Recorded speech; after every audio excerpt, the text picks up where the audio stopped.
I'll get up here on the dais.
All right, ladies and gentlemen, why don't we all have a seat and we'll get the June 28th meeting of the Agricultural Preservation Task Force Housing, Land Use, Environment, and Transportation Committee started.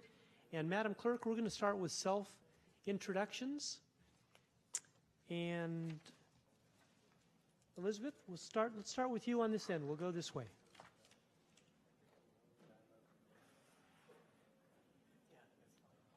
There we go. Elizabeth Pianka, Lead Deputy County Counsel. Larry Ames. Laurel Prevetti. Mike Wasserman, County Supervisor. Dave Cortese, County Supervisor.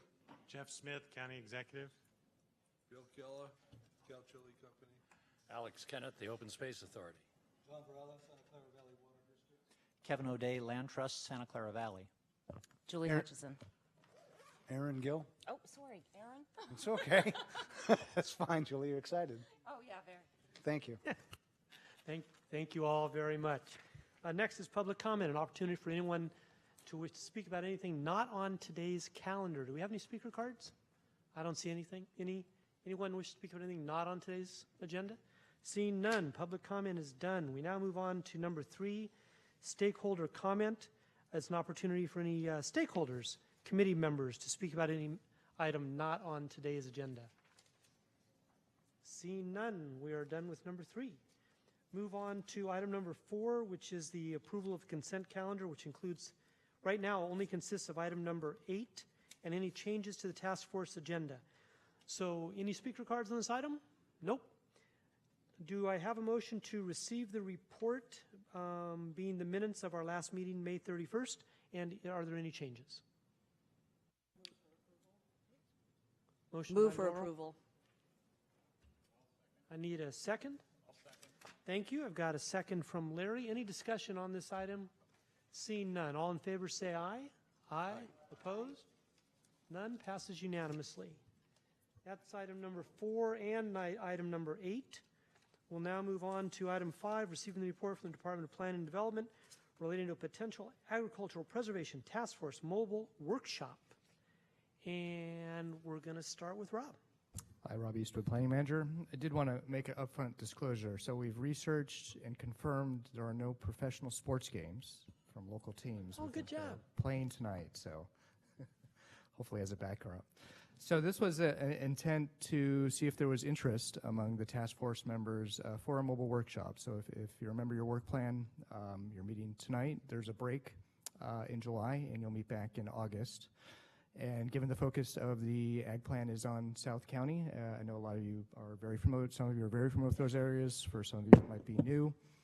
We always think it's a good time to, or a good idea to get commission members, committee members, task force members out and potentially in the field to see some of the concepts, a lot of the theory we talk about in this room in reality. So the intent really with this item was to see if there was interest in a mobile workshop between tonight and your meeting in August. And if there was, we'd work with the clerk, your calendars, set something up.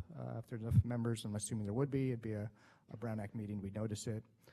Some of the themes I put in the report from Coyote Valley to looking at all levels of agriculture, from starting farmers to mid-range to larger farmers, to working at agriculture housing. We have a lot of urban agriculture interface issues. So there's a wide variety and a big plate of things to look at, which we can sort out. But I think the first thing was, number one, is there interest? And number two, if there's interest, if, out of this menu of topics or more, if you have interest in certain things, we'd love to hear about it. Thank you. And Rob, very quickly, is there anyone here wishing to speak on this item? Seeing none, and I want to acknowledge the Mayor Gilroy, Roland Velasco here. Good evening. Committee members. Yes, Supervisor. Just a question for Rob. Would, if we were to say proceed with this and try to put it together, would it be open to the broader public stakeholders, folks who don't necessarily normally attend these meetings but seem to have an interest in what we're doing? I just remember from the last discussion, I'm not sure how clearly anyone said it, but maybe the people up here are largely, by and large, I should say, familiar with most of these things. They either see them or they're working on them. If they're farmers or they're with the Open Space Authority or someplace like that, they're kind of involved with these kind of tours a lot. I just wonder if it doesn't help potentially introduce the broader public to some extent to I think a big issue that we're involved with here that, you know, isn't probably going to get a lot of newspaper coverage or other media coverage. People probably from South County, you know, again, by and large, are not going to drive all the way up here for a task force meeting just to try to get it exposure to what we're doing. That I think, you know, if that's the idea, to create a little bit of that kind of a caravan, it makes more sense to me than if just one or two or three of us want to do it. So I'm not trying to put words in your mouth. It doesn't mean you have to do it either way, but I just didn't know exactly what the intention was. We can do both. I know when we take our commission out, it's a Brown Act meeting, we notice the stops, people can participate. So I think, you know, that would be the approach, and to facilitate interest. We know there's still stakeholders out there. We would, you know, spread that out. If there's members out there that hopefully we're trying to get interested, would like to participate, that'd be the opportunity. Yeah, you can, through the chair, or I guess I am the chair, You're the chair, co-chair, but I just think if we utilize some of the folks up here to help get the word out, you know, sort of to the next degree of separation, I just want to use it really, for me, what was a good example was Larry Ames, who's sitting up here a while back, invited a bunch of folks out to, I'm trying to think of the proper name of the area on the backside of what, between Story and 280, Coyote Meadows, which is more of a open space. How do you utilize this land kind of a tour? But people, I think, pushed out the invitation a little bit, and it was maybe a couple dozen or more people actually showing up at the meeting spot. And yeah, and you've had about 5 tours like that. But I thought it was kind of an eclectic group of people, but it was also it also made me feel like, you know, the word was getting out that there was something, you know, something on the front burner, or something that we were trying to get on the front burner. So that's my thought. I'll be quiet now and see if anyone else has any input, and feel free to disagree with me, obviously, if people feel it's not worthwhile. Laurel. Thank you, and thank you, staff, for offering the mobile workshop. I, for one, would be especially interested to see the agricultural conservation easement projects. I'm familiar with some of the other items on the list, but for me, that would be a high priority. And I do want to thank the supervisor for acknowledging the role of the public in such a tour. Thank you. Any other comments? Yes, Larry. Yeah, I'd like to go on the tour. I'd like to find out about the housing issues and also the interface between the agriculture and the urban areas. I just hope it's not on the regular meeting time, because I have vacation plans. No, I think they'll work that out with whoever wishes to go on the tour. They'll work it out to accommodate as many as you can. Also, staff. Yeah, we would, through the clerk, look at your count. It's, you know, we realize it's right in vacation season, but we'd do a cross-check on your calendars with the clerk, find the dates that work with those who are interested, staff, probably get a bus, and then after that, try and push out the word to get as much people as possible to participate. Thank you. Kevin. Thank you, Supervisor. On the transmittal, you described some of the topics, and the last topic on the list is wine trail and signage, and I would be interested in participating in the tour, but ask that topic be broadened to be agricultural marketing, so much broader than just wine trail and signage. That's, I think, going to be a key element in the future, is more direct marketing opportunities between the public and growers. Jane. Thank you. And yes, the idea, I think, has a lot of merit. Just a reminder, as the Executive Director of the Gilroy Welcome Center, you may want to avoid the week of July 21st through the 28th, or else you're joining 100,000 more people with us down in Gilroy for our Garlic Festival. But I, too, being in tourism, would be glad to help as a host to the areas that I certainly participate in, and that is working, obviously, with our wine growers and in the area of the wine trail, et cetera. So whatever we could do to help make that happen, we're glad to help. Thank you. John. Oh, your time's up. Okay. So last month, if you recall, Morgan Hill celebrated its Mushroom Mardi Gras. We had the largest attendance in history and celebration of the mushroom. And also, we received an invitation to the Chamber of Commerce from Monterey Mushroom, which is one of the largest growers and producers of mushrooms in South County. And they're encouraging people to come in and tour their facility. So I thought perhaps that would be interesting, since it's one of the largest crops in the county that is grown. So I think putting them on the map for a tour and arranging that would be quite interesting to learn about their process and their growing. Thank you. Thank you. John? No? Alex? Hi, yeah, we're sharing Yes. here. So several years ago, I arranged several tours for the Open Space Authority colleagues of mine. And there's my district, which is the urban, rural district, and 6 urban districts.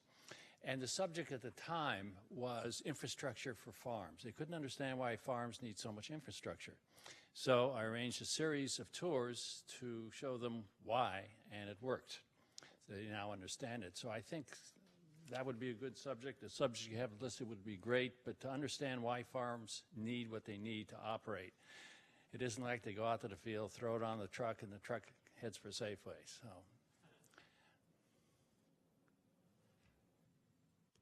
Thank you. Do we have one other speaker? If I could just weigh in Yes, a little please, bit there. Aaron. Something that the Santa Cruz County Farm Bureau has been doing for, I think, a number of years, maybe 22 to 27 years, has been an ag focus program.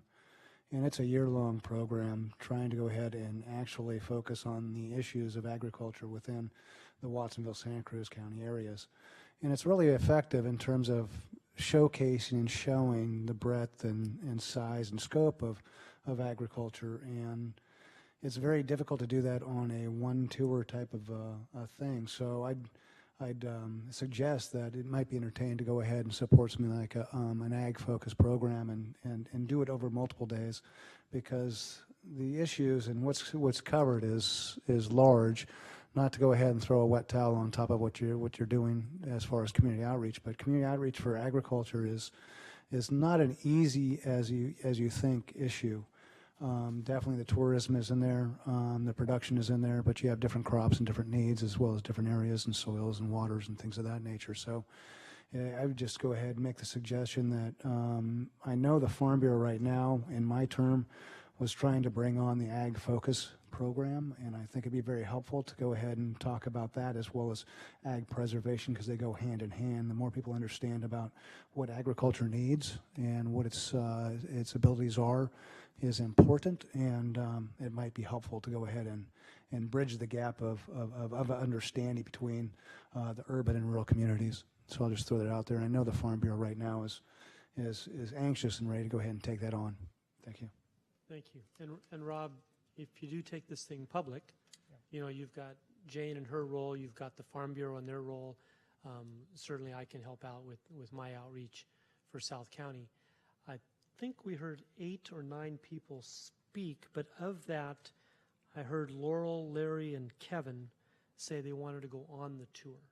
Was there anybody else that said that wishes to go? We heard some people offer to help promote the tour and suggest the tour, but Alex and John, you two as well? So you've got Laurel, Larry, Kevin, Alex, and John. Supervisor Cortese? I'll go schedule permitting. I mean, I Okay. don't want my schedule to bottleneck everyone else, but I'll try to make that work. Exactly. Rob, what more information or feedback can we give you? And than what Dr. we've done? Smith had his hand up. Yes, Dr. I'll go, Smith. but only if it's during the garlic festival. Yeah, no, I'd like to go. Okay, good. Hey, Mike, I think John. we could extend an invitation. Well, speak into your mic or turn I'm it towards sorry. you. Or I think we can extend an invitation to see the plant in Morgan Hill that my nephew runs, Tim. Don't tell him I told you that, but he'd love to see you there. You know. Okay. But I think it'd be bring the health interesting to department see and how nursing's along how with you. that process. Be interesting to see how that process works, where it comes from the field, the sophistication of the plant. They freeze, they do different things. All right, thank you. Agreed, thank you. We won't force any task force members to pick crops or process them. But, There you go. Hey, you pick those crops, you get a new appreciation. Absolutely. And then think about doing that for 8 hours. Anything else that you need, Rob, for item 5? Because we have no action, it's simply to receive. Simply received, that provides great clarity. We'll start the Herculean effort of matching calendars and looking for a date, and we'll go from there. Okay. You got it. With that, we conclude item number 5. We move on to item number 6, which is a very interesting item. I'm going to turn the lead over to Supervisor Cortese. Is there anybody here wishing to speak on item 6? Seeing none. Supervisor. Thank you, Supervisor Wasserman.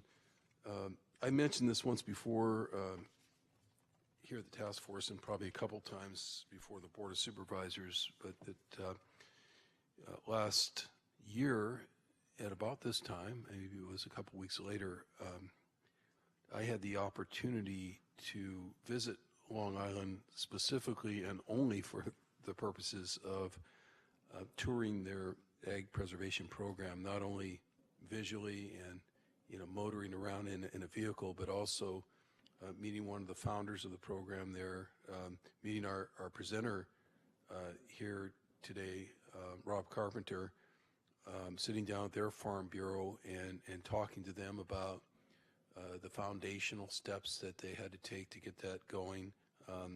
Rob will speak to acreage and practices and all kinds of things, many of which are reflected in our own plan at this point, not necessarily because we borrowed it all from them, but because I think at this point they among others have helped establish the best practices. I happened to, for whatever it's worth, to be making a trip at that time to Washington, D.C., and I knew I could head up to New York, meet with some folks about affordable housing, and then take a day trip to Long Island to go into a completely different world. And I was pleasantly surprised, if not amazed, having grown up here, still having 800 acres of agricultural property in my family business here in Santa Clara County, but having grown up here and picked plenty of crops and seen the pressures on agriculture, whether it comes to just everyday practices that on suburban borders or boundaries, like the use of pesticides or people complaining about nuisance, to the more fundamental economic issues of the commodity market itself and trying to compete here, as Mr. Varela knows, with the cost of water and the other cost. And there's a cost of living to agriculture, just like a cost of living to life, and we're competing here with our own Central Valley among, besides places, all over the country.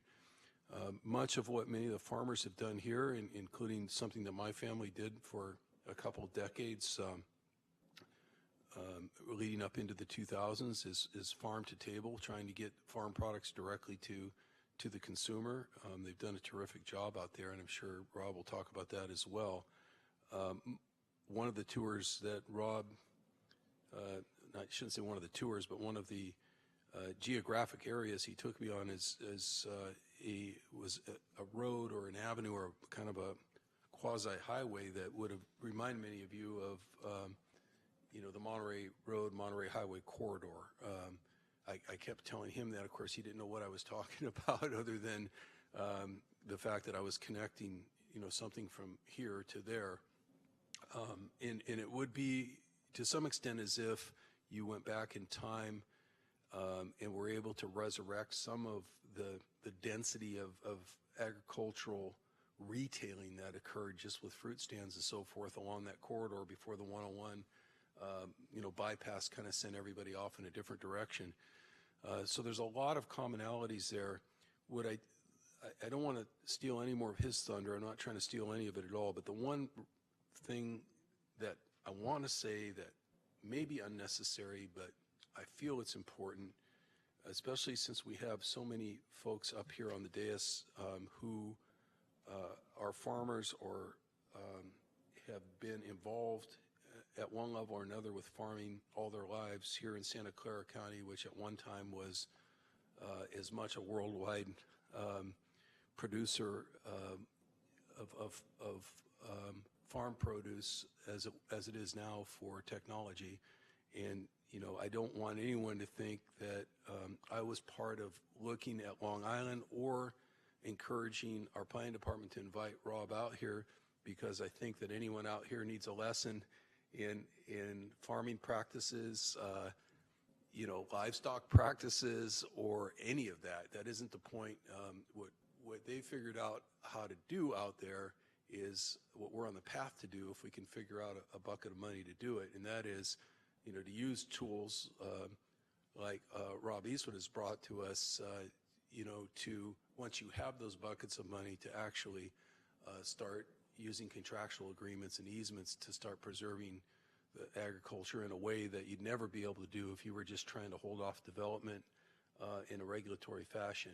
And that's really why I wanted him to come here, because when you can be a short car drive from Manhattan and Times Square, and, you know, I think sometimes our mentality here is, maybe it's not my mentality, but I think there's a certain, I wouldn't blame anyone if they started to concede and settle at some point and say, we're just so damn urbanized, and we've just, you know, the culture here has become so everything but farming that, you know, maybe this is a lost cause. And then you go out there and you see just, you know, a relatively short car trip from Manhattan up to Long Island, and, you know, one of the largest next to one of the largest metropolitan areas in the world. They've actually preserved thousands of acres of farmland and have it in working production right now. So that's really the point here. So I'll turn it back over to you two, if that's okay with my counterpart, and let you begin telling people what it's really all about. Great. Well, thank you very much. So I really do appreciate the opportunity to come out here and to share a little bit of our story. It's been over 40 years in the making since John Klein came up with the idea, and I'll get into more of the specifics in a little bit. And there's been ups and downs, but all through it, we're really proud of the work that the farmers have done and the governments and the advocates have done to preserve so much farmland on Long Island. And it's really a testament to the founders of the program, which were the generation above me that really came up with the idea and said, yeah, this is important and we need to keep this going for future generations. So it wasn't even really about them. It was the idea of, I've been a farmer, my parents were farmers, my grandparents were farmers, and where is this going as we see urban sprawl come out? So just to give you a little bit of an understanding of Long Island, about, I'd say less than 100 years ago, the kind of purplish color to my left over here is actually Queens County. And there were still active farms in New York City less than 100 years ago. And today I know of only one, which is actually the Queens County Museum Farm, which is more of a showcase for farming, not actual production. So in less than 100 years, not only has Queens lost most of it, but the county immediately to the right of that, which is Nassau County, has also lost most of its farmland. And as people from New York City started coming out to enjoy suburbia, we saw the pressure come from New York City to Queens to Nassau to Western Suffolk. And it's gotten to the point that the farmland on the East End, which is the North and South Fork, is really all that's left. So just to give you an idea, the idea that preservation is important is paramount, because without it, we wouldn't be having local food and local production and a rural character like we have.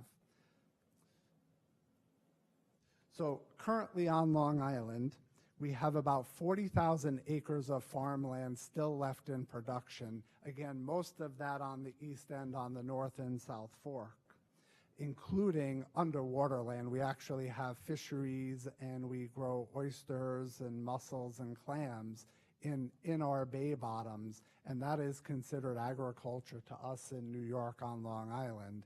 And you can see on the bottom left a picture of actually an oyster cage that the farmers utilize to grow oysters in cages, not necessarily wild harvest, but they start from seed and grow them to maturity for the New York City market.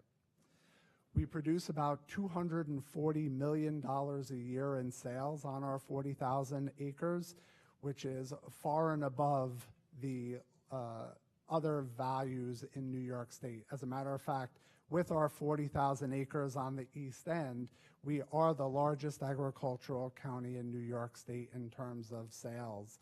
And when people say to me, well, geez, you're on Long Island, you're New York City, it's paved in concrete all the way out to the tip of the island, and they really have no concept for how much we've done to keep our rural heritage.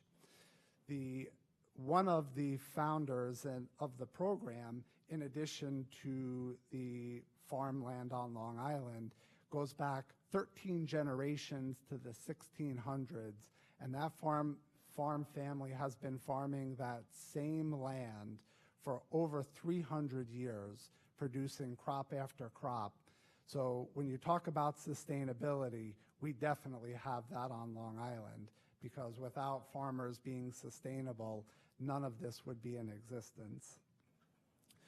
Our agriculture also has and produces about 7,500 direct on-farm jobs, which is also one of the pieces of the economy.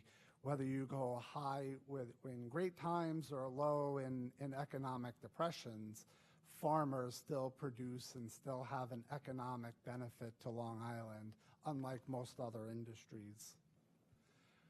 So one of the things that makes us unique, and I understand that you're not too far behind us, is our high land values.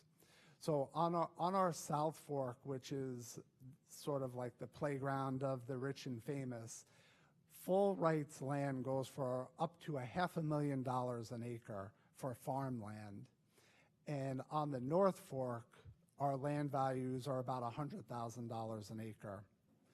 So as we talk and get into the details of our farmland preservation program, you'll see just below that, even preserved land on the South Fork is currently selling for about $150,000 an acre, still far more than farmers can afford. But on the North Fork, it's still fairly reasonable at $25,000 per acre. So you can see the difference of how much farmland preservation and what farmers do to preserve their land actually gives farmers today a chance to afford it. As much as $25,000 an acre is still affordable, at least in our world.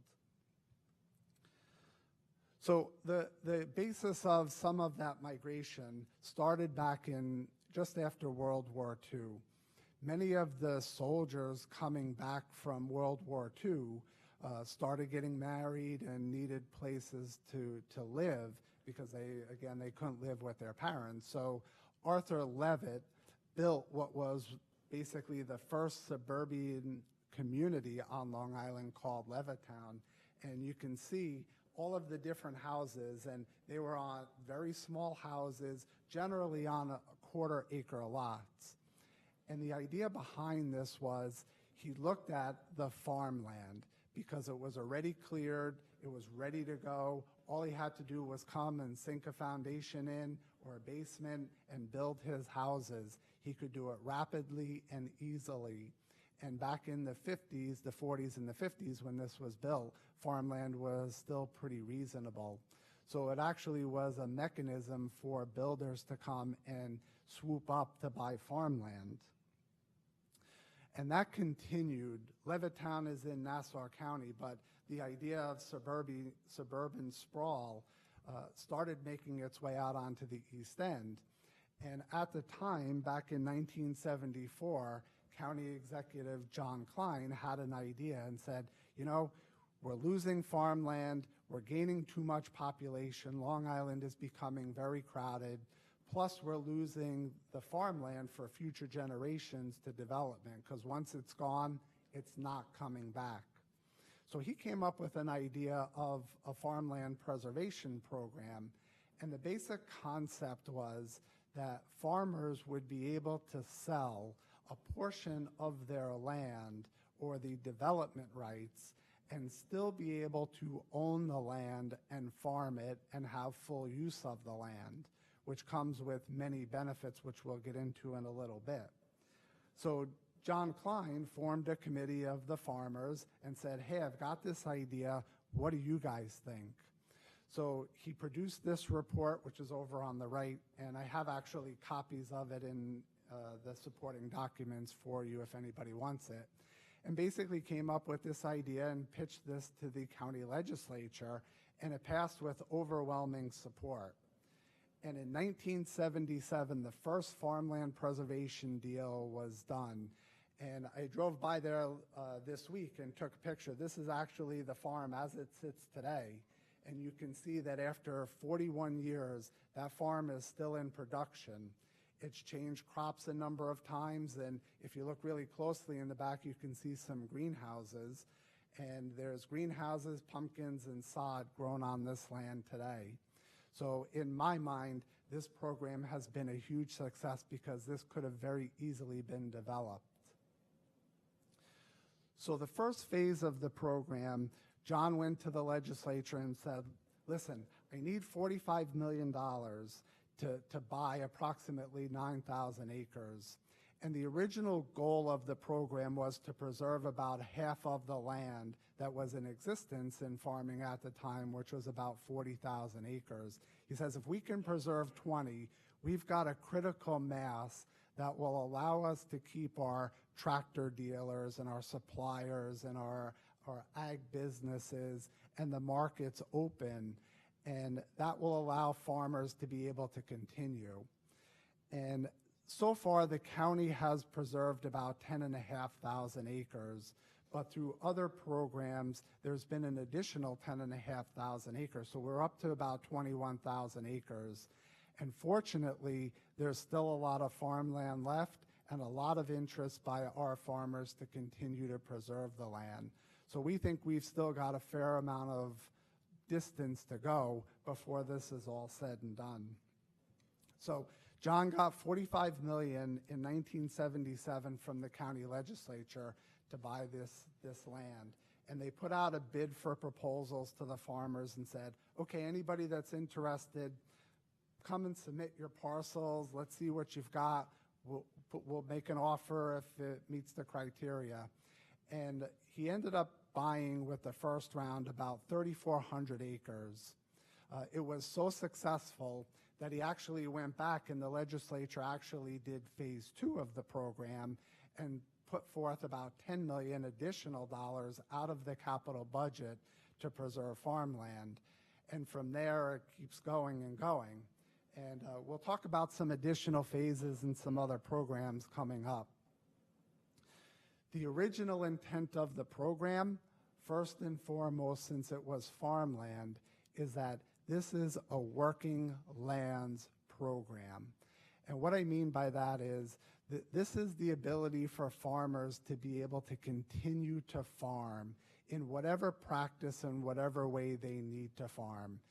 Agriculture is always changing, and the farmland that was in existence 40 years ago, which was mostly potatoes, cauliflower, strawberries, some vegetable farms, is totally different today than what it was 40 years ago.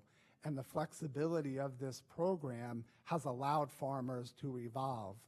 Today we have greenhouses, we have sod farms, we have nurseries, we have wineries, we still have vegetable farms, we have fruit farms, and believe it or not, even with the high price of land, we actually have dairies that are coming back into existence on Long Island, in addition to aquaculture. So we have a multitude of different crops and different varieties that are still grown on Long Island today. But without the concept of this being a working lands program, none of these would still be in existence. So I'd like to talk a little bit about open space versus farmland. Both are extremely important on Long Island. Because of suburban sprawl, open space plays a vital role in our natural resources, in our ability as society to have parks and trails, and everything that we need as a society. But farmland is equally as important in my mind. And when you think about it, every day, every one of us eats 2 or 3 square meals a day. And when you think about it, all of that food starts on a farm. And we tend to lose sight of that as a society. At least where I come from in New York, people from New York City don't really understand where their food comes from. And that's why farmland preservation is so important, because despite them not understanding it, it's very important for us to preserve it and make sure that we have the ability for future generations to grow food. To us, it's become almost of a homeland security issue, because if something happens somewhere in the world and we need food, we know that we've got the ability to still grow it. So farmland really is a very important tool for us. And if you look very carefully, you can't really see it on the right, but again, I have copies for everybody. That is actually a letter that John Klein wrote, because one of the things that he was questioned on back in 1977 was the idea of preserving farmland. And people mistook that for an open space program. So he had a letter from an individual who questioned whether or not structures should be allowed on farmland. And the sentence that I have highlighted says basically, with respect to the use of land after development rights are purchased, there is no restriction on the construction of buildings provided that they are clearly and directly farm related. That includes residence for the farm family. And that's a very important thing that we're going through, because our program has been threatened by people who believe that open space is the be-all and the end-all. And they've actually brought a lawsuit against Suffolk County because Suffolk County has allowed buildings on preserved land.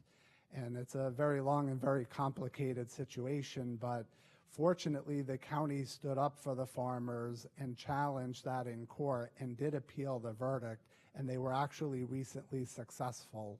And so farmers can have farm buildings and farm structures necessary to a bona fide farm operation. And that language in the deed is very important. So basically, and I don't mean to repeat things that you might already understand, but where I come from, we consider all land to have what's called a bundle of sticks. And each bundle of sticks is very important when it comes to describing land. In our mind, the way we like to describe it is each stick is a right that a landowner has.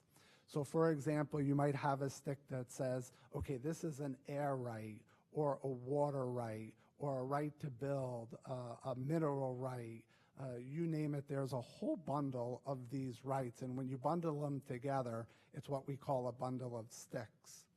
And the program started with one of those sticks, which is the right to develop the land, being sold to the county or municipality in exchange for a fee.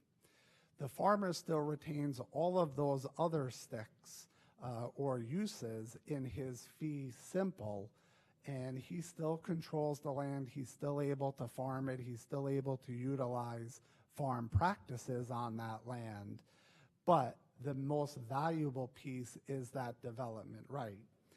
And this all starts by our state constitution under General Municipal Law Section 247, which says natural resources shall include but not be limited to agricultural land defined as open lands actually used in bona fide agricultural production.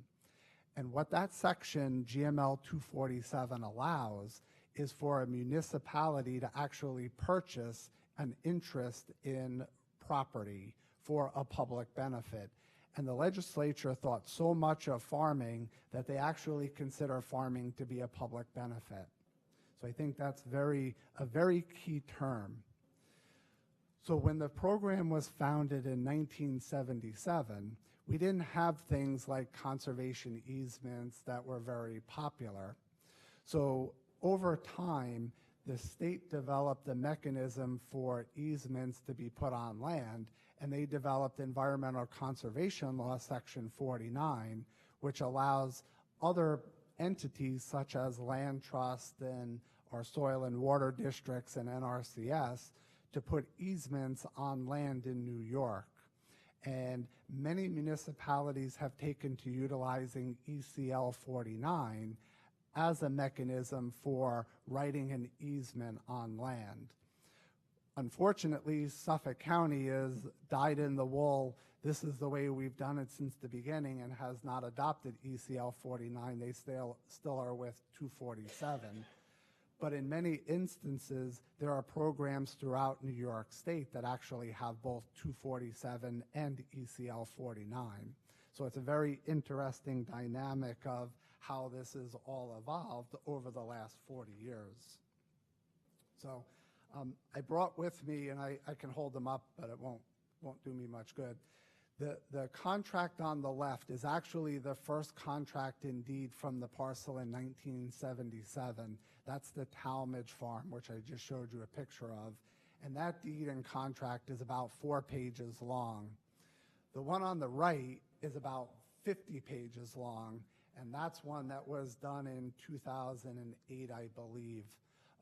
And that really delves into the extent of what municipalities have added into the deeds and easements, restrictions, and it's gotten a lot more complicated than it used to be.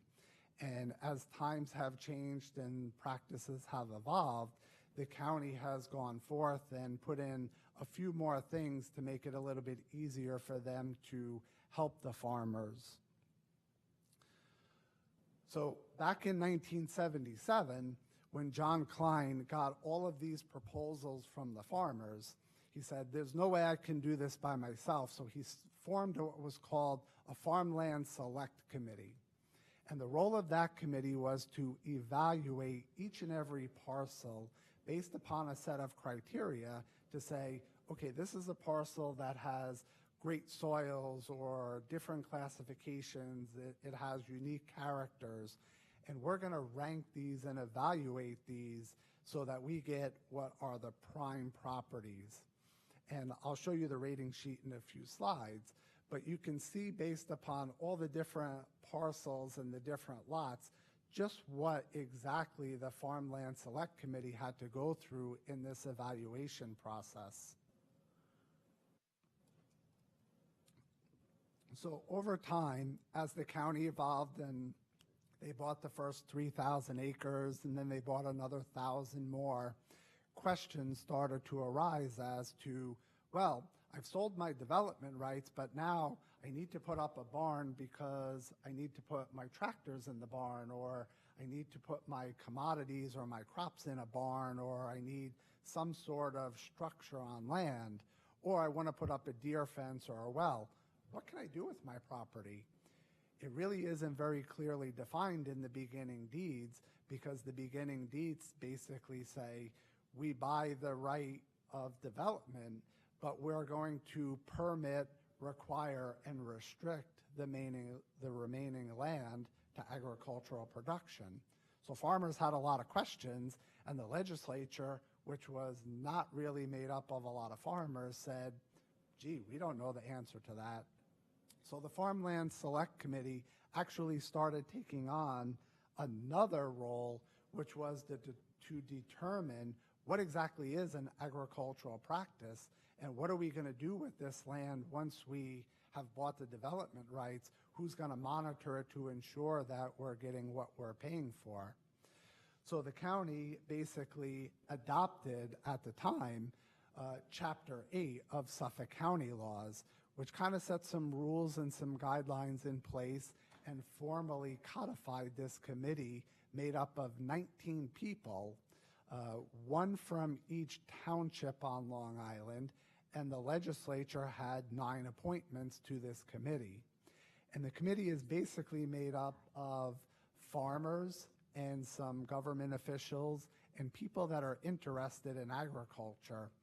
And because the 5 East End towns have the most agriculture left, their appointments to this committee are farmers. And the farmers can say, okay, well, you want to put up this fence. Well, it's really not the standard of deer fence that we want. We recommend that you do this, and we recommend this is the way it should be.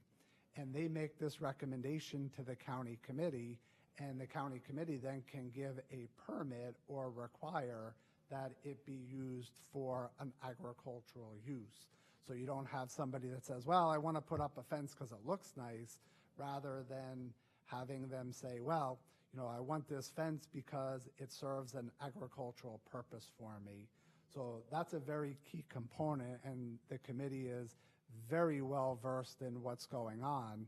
And we think over the next 40 years, they're going to be a valuable tool for us, because as agriculture evolves, the legislature that is more from suburbia is not going to understand that a farmer needs to install a processing facility or utilize something agricultural if they're not really living on a farm.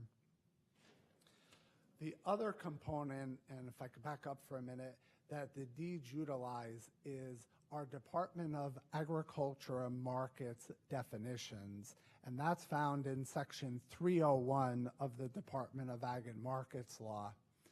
That defines what a farm is and gives definition to the different commodities and different crops.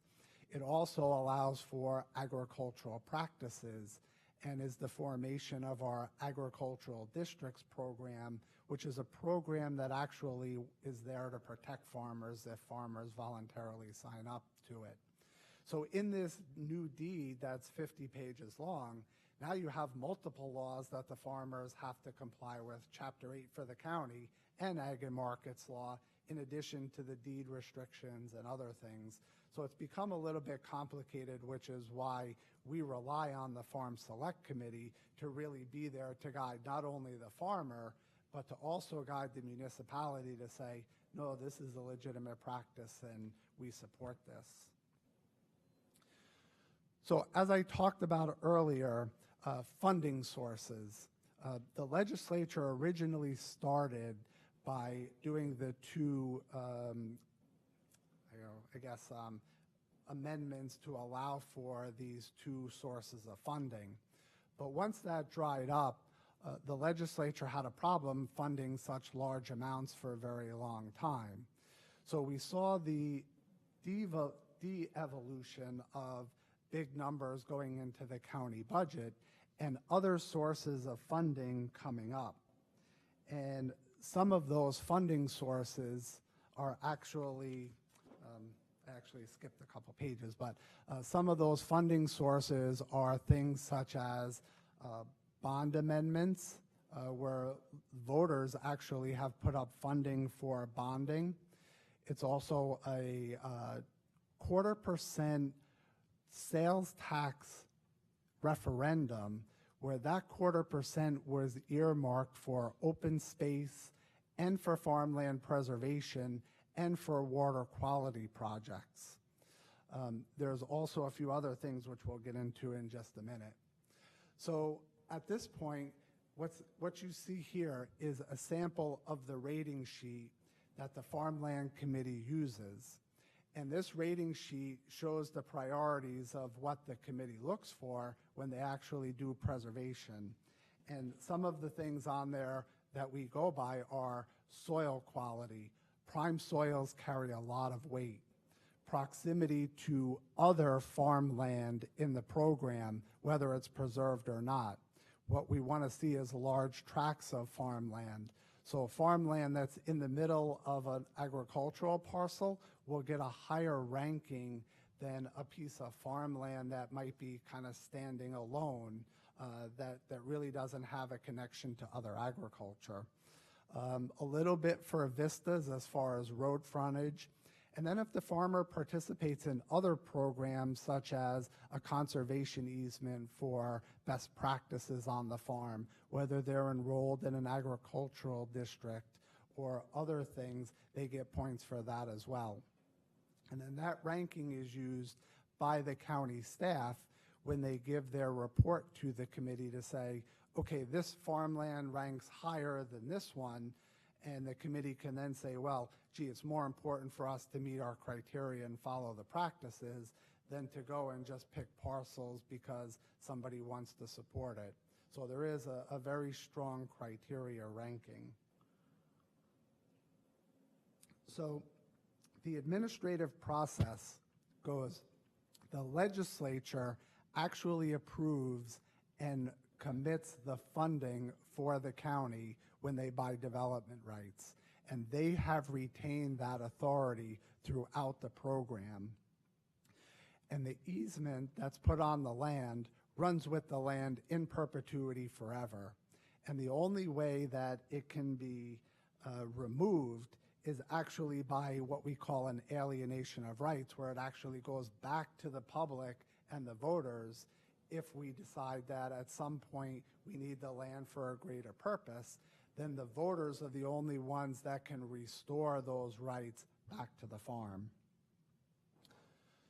So after phase one was done, as I explained, we had bond resolutions. It's still in the capital budget for the county, although that's only $1 million or $2 million a year now, which again, with high land values, doesn't go very far. The public referendum for the 0.25%. And one thing of interest that we've done within the past 20 years is something called the 2% transfer tax.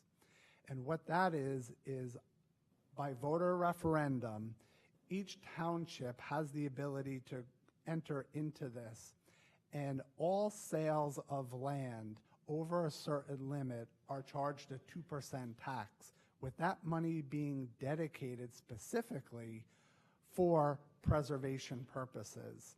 And the prime #1 priority is farmland. The towns can buy things with that, such as historic parcels, sensitive parcels environmentally, and other community pieces that have some significance to the community. But again, the priority is farmland. And that 2% transfer tax, since it was enacted in 1999, has raised $1 billion on the 5 East End towns on the North and South Fork. And the majority of that has gone into funding for farmland preservation. So the towns have preserved in and of themselves another 10,500 acres, giving us about 21,000 preserved acres of farmland. And we still have about 19,000 to go. In our state budget, the state puts $14 million annually to fund farmland preservation program, but that really is for all of New York State. So Long Island does not really get very much of that. Occasionally, 1 or 2 parcels will be preserved with state funds, but it's very, very rare. And then we have things like the land trust, and there's a land trust in almost every county of New York State, particularly in the Hudson Valley, which is north of New York City. The American Farmland Trust is very active, and Supervisor Cortese mentioned that he met with John Halsey. John actually founded the Peconic Land Trust, which also has the ability to buy land and preserve farmland.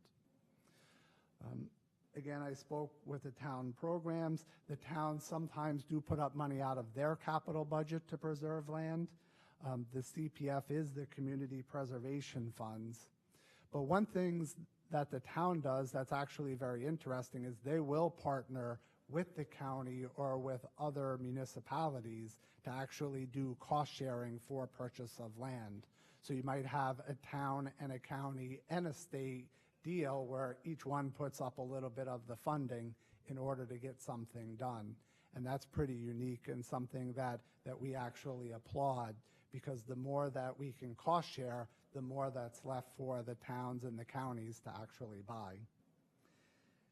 We do get some landowners that do donate voluntarily conservation easements on their land, and will donate that to an organization like the Land Trust with codification that it does be used for farming purposes.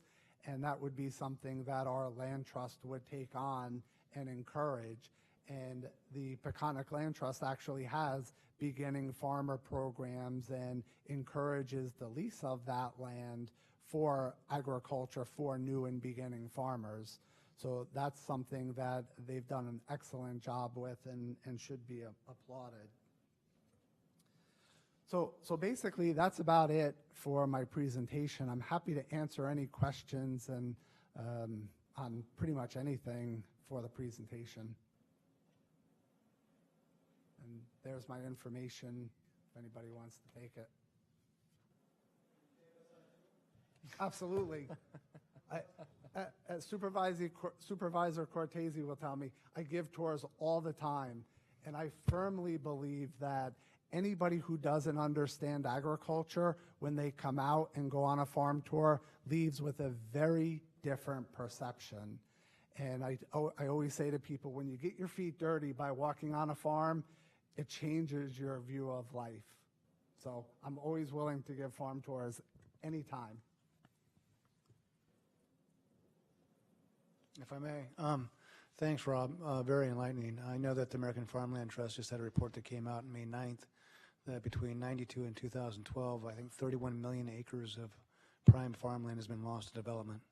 And obviously you guys have figured out the keys to it, to saving or actually enhancing what is there. What do you feel has been the key for the community conversation as to how is it broadened out so the dollars that are needed to go ahead and do these set-asides or preservation are communicated effectively? What has worked for your time there?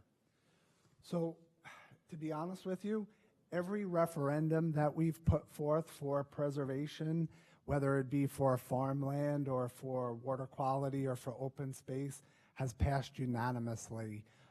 I think that people on Long Island see, especially the ones that live in western Suffolk County, where we have about 1.5 million people, maybe even a little bit more at this point, realize that they live in suburbia with traffic jams, and I could liken it something to probably what you see here in Los Angeles, where you have 20 miles an hour and it takes 3 hours to get from my house to New York City, which is 50 miles away. And they see that pressure and the loss of land, and they're very, very supportive of farmers. And I think that's been one of the key things that we try and promote is, hey, this is for you. The farmers work very hard so that you can enjoy a quality of life, fresh local food, flowers from Mother's Day, sod on your lawns, trees. We have a lot of nursery stock. The meals that you eat in restaurants, and they do appreciate that, and they've been very supportive of us, as has our government officials. We are very fortunate to have their support in everything that we do.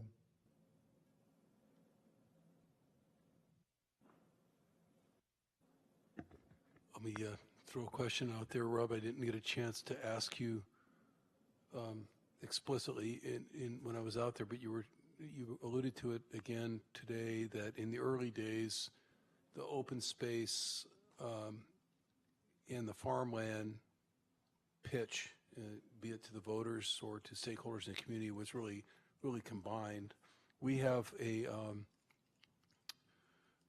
for decades now, I think one thing this county was probably out in front of a lot of counties across the country, going back a generation, created what we call a park charter fund or a park trust fund, which is really an open space preservation vehicle, which is not a tax per se, but it earmarks money right off the top of the property tax that is our main revenue source, and it's a set aside, and that's been renewed several times over a generation.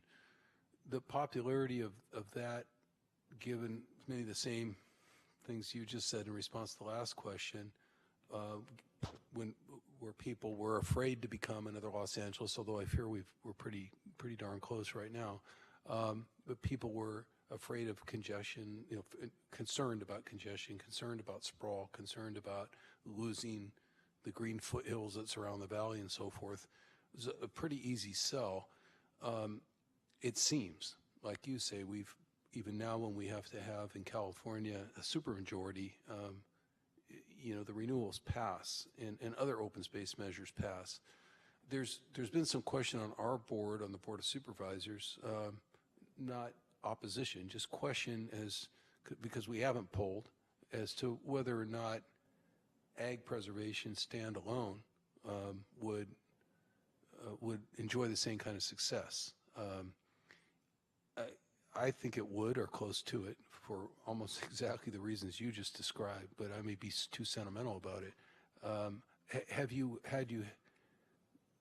with all these things that you've now developed in terms of different buckets of money or ones that the towns have done, have you been able to test that premise? Have some of those measures gone on the ag side only without the open space attachment, issue attachment I'm talking about? So from public referendum and ballots, because agriculture is relatively small on Long Island, I don't recall that there ever was a bond specifically just for farmland. Generally, we work very well with our open space partners and our environmental partners. And when we do a bond, for example, the one we did in, I think it was 2007, was $200 million. And that's a pretty big number to put in front of a group of voters, especially when our county runs deficits every year for the past number of years. But overwhelmingly, they keep coming back. And again, with the Community Preservation Fund, which was promoted as this is mostly a majority and primarily going to be for farmland, in each of the towns passed overwhelmingly. And I would make the point that over the last 10 or 15 years, we've seen a real resurgence in people that want to eat local, that want to reduce their carbon footprint.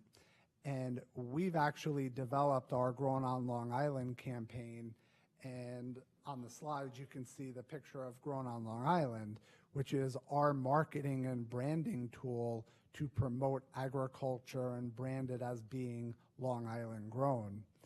And in talking to the food producers on Long Island, that's the only thing that's kept them in business, is the support of the local consumers that are willing to go and spend extra money and buy local.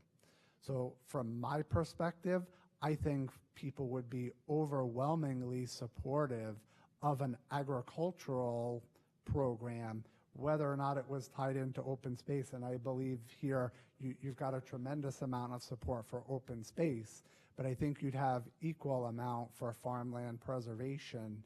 And I would encourage everybody to work together because both are valuable and both are important to your county as well as mine. And we need to work together to keep this going. Well, thank you. Which way are we going? We'll go this way first.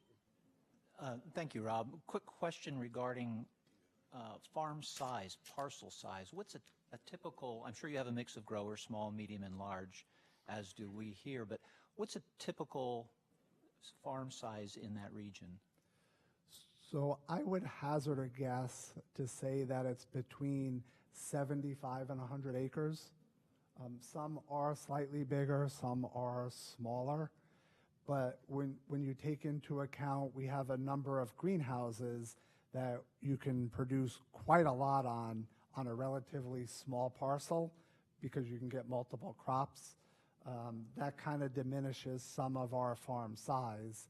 And again, because of suburban sprawl, we have lost a fair amount of our larger parcels to development for houses. And do you see over time a lot of turnover amongst farm owners, or does it tend to run and stay in individual families, or? So I would actually say it's a little bit of both. We still have the 13 generation farmers that their kids are very interested in carrying on, and the grandkids, and it's in their blood and they love what they do.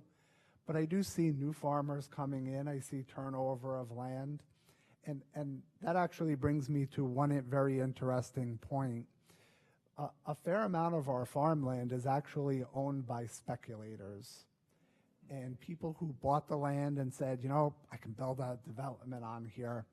And one thing that's actually been very surprising to me of late, we've actually seen speculators who have said, you know, you've come to me and asked me to preserve this land. I think I'm interested in that. And they'll actually sell the development rights off of this land, you know, and I say speculators meaning builders, and they'll actually sell the residual land to a farmer and actually work to preserve it. So I would make the point to say that I don't think anybody who has land in speculation, I would not consider that to be lost land, especially if you had a mechanism that they could cash out and realize things, and you had the ability to do something good by turning it over to a farmer to be able to put that land back into production. It takes a little bit of work and a little bit of convincing, but it can be done if you get the right people at the right place and the right time. Thank you. Thank you, and thank you so much for a very inspiring presentation. I especially appreciate your last point because I think we may have an opportunity to work with some of those owners as well. I found it really fascinating, the parallels of the history in terms of the mid-'70s and how that was really the impetus to bring the program forward. In this same county, and about the mid-'70s was when Santa Clara County was really a leader around putting urban development in cities and protecting the rural areas. We have something called the Urban Development Policy, which to this day has really served us well and is reinforced in the county's general plan. So I just want to thank you for an excellent presentation. I think this sets us up very nicely for our next agenda item when we'll be talking about a menu of different funding sources and mechanisms. So thank you very much.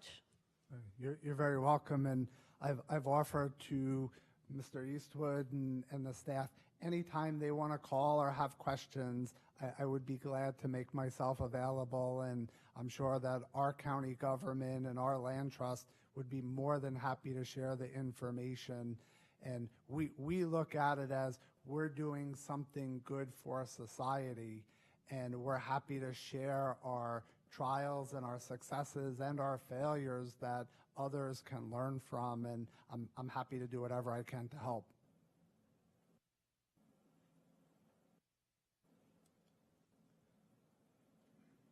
Anybody else? John Burrow. Thank you. So I'm curious, California in the last 5 years has suffered a severe drought, and farming is an integral part of our national economy. In the Central Valley specifically suffered immensely, as we did here in Santa Clara County. We're out of our drought currently. When we have water supply, our aquifers are full at the moment. Has there been this kind of occurrence in your region?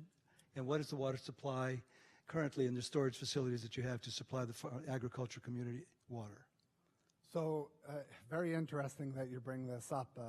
As I was flying in, I am curious to know, are you still in drought? Because I noticed it was a little bit brown, and I didn't know if that was because that's the way it always is, and forgive my ignorance for asking, but is it because you're still under drought conditions? No, currently we're not. We're not in drought situation currently. Okay. We've temporarily out of it. I say temporary because we know we will be back in a drought situation. We just don't know when. But currently we do have water supply in this region. So Long Island actually is a very unique place. We actually sit over what's called the sole source aquifer. So all of Long Island actually lives over its drinking water supply.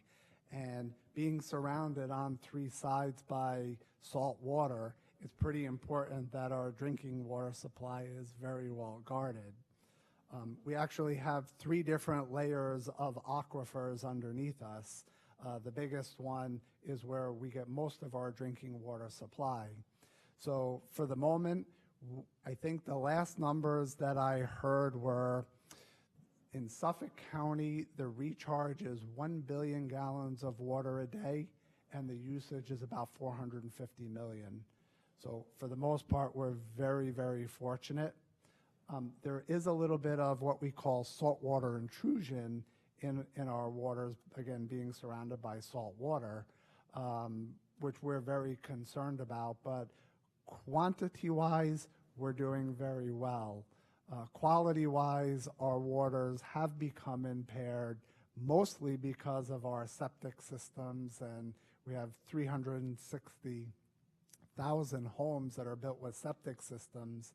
And because of our soil types, which is sandy loam, everything goes straight down into the groundwater. So when we talk about agriculture, we're very heavily regulated with regard to crop protectants, and fertilizers are being very closely looked at. And our farmers have done a tremendous job in changing practices and allowing for soil health and soil amendments to build them up so that they can do an even better job in being sustainable. But farmers generally have no problem getting well water for irrigation, and there's generally enough of a supply. And for the immediate moment, I'm not too worried about it. But if we keep having suburban sprawl out onto the east end, we're definitely going to do battle with our water authorities that seem to think that they have very, very big control over the water. I have one thing more before we conclude, if nobody else has anything. We talked about it a little bit when I was out there to visit. You didn't talk about it too much today, and I just want people to hear maybe the 3 to 5 minute version about the incubation work that you've done. You may have touched on it a little bit in terms of bringing in new folks, new people besides those generational farmers and so forth. I remember there was some university extension tie-in to all that at least one of your farmers helped explain to me. We actually have a pretty significant relationship here in county government with University of California Ag Extension. And that would be easy enough to grow. Obviously, the University of California is a pretty big entity and always looking to spread their wings in terms of their ag extension. But could you just speak a little bit to, the successes that have come from, I think one person we met was a retired PricewaterhouseCoopers or something along those lines that essentially retired fairly young, came out with his wife and kids. And I forget how much he was getting for, I kind of mentioned it to some folks here last time, to cage-free eggs. People driving all the way from Manhattan to buy them, it seemed like he was selling gold.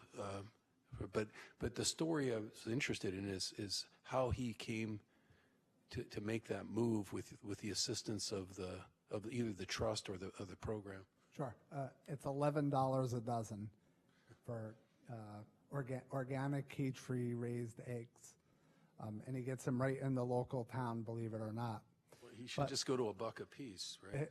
He probably should, but I don't know if there's a price point there somewhere that he's played with.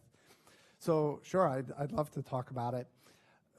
So as I mentioned before, the Peconic Land Trust actually has what's called a beginning farmer program.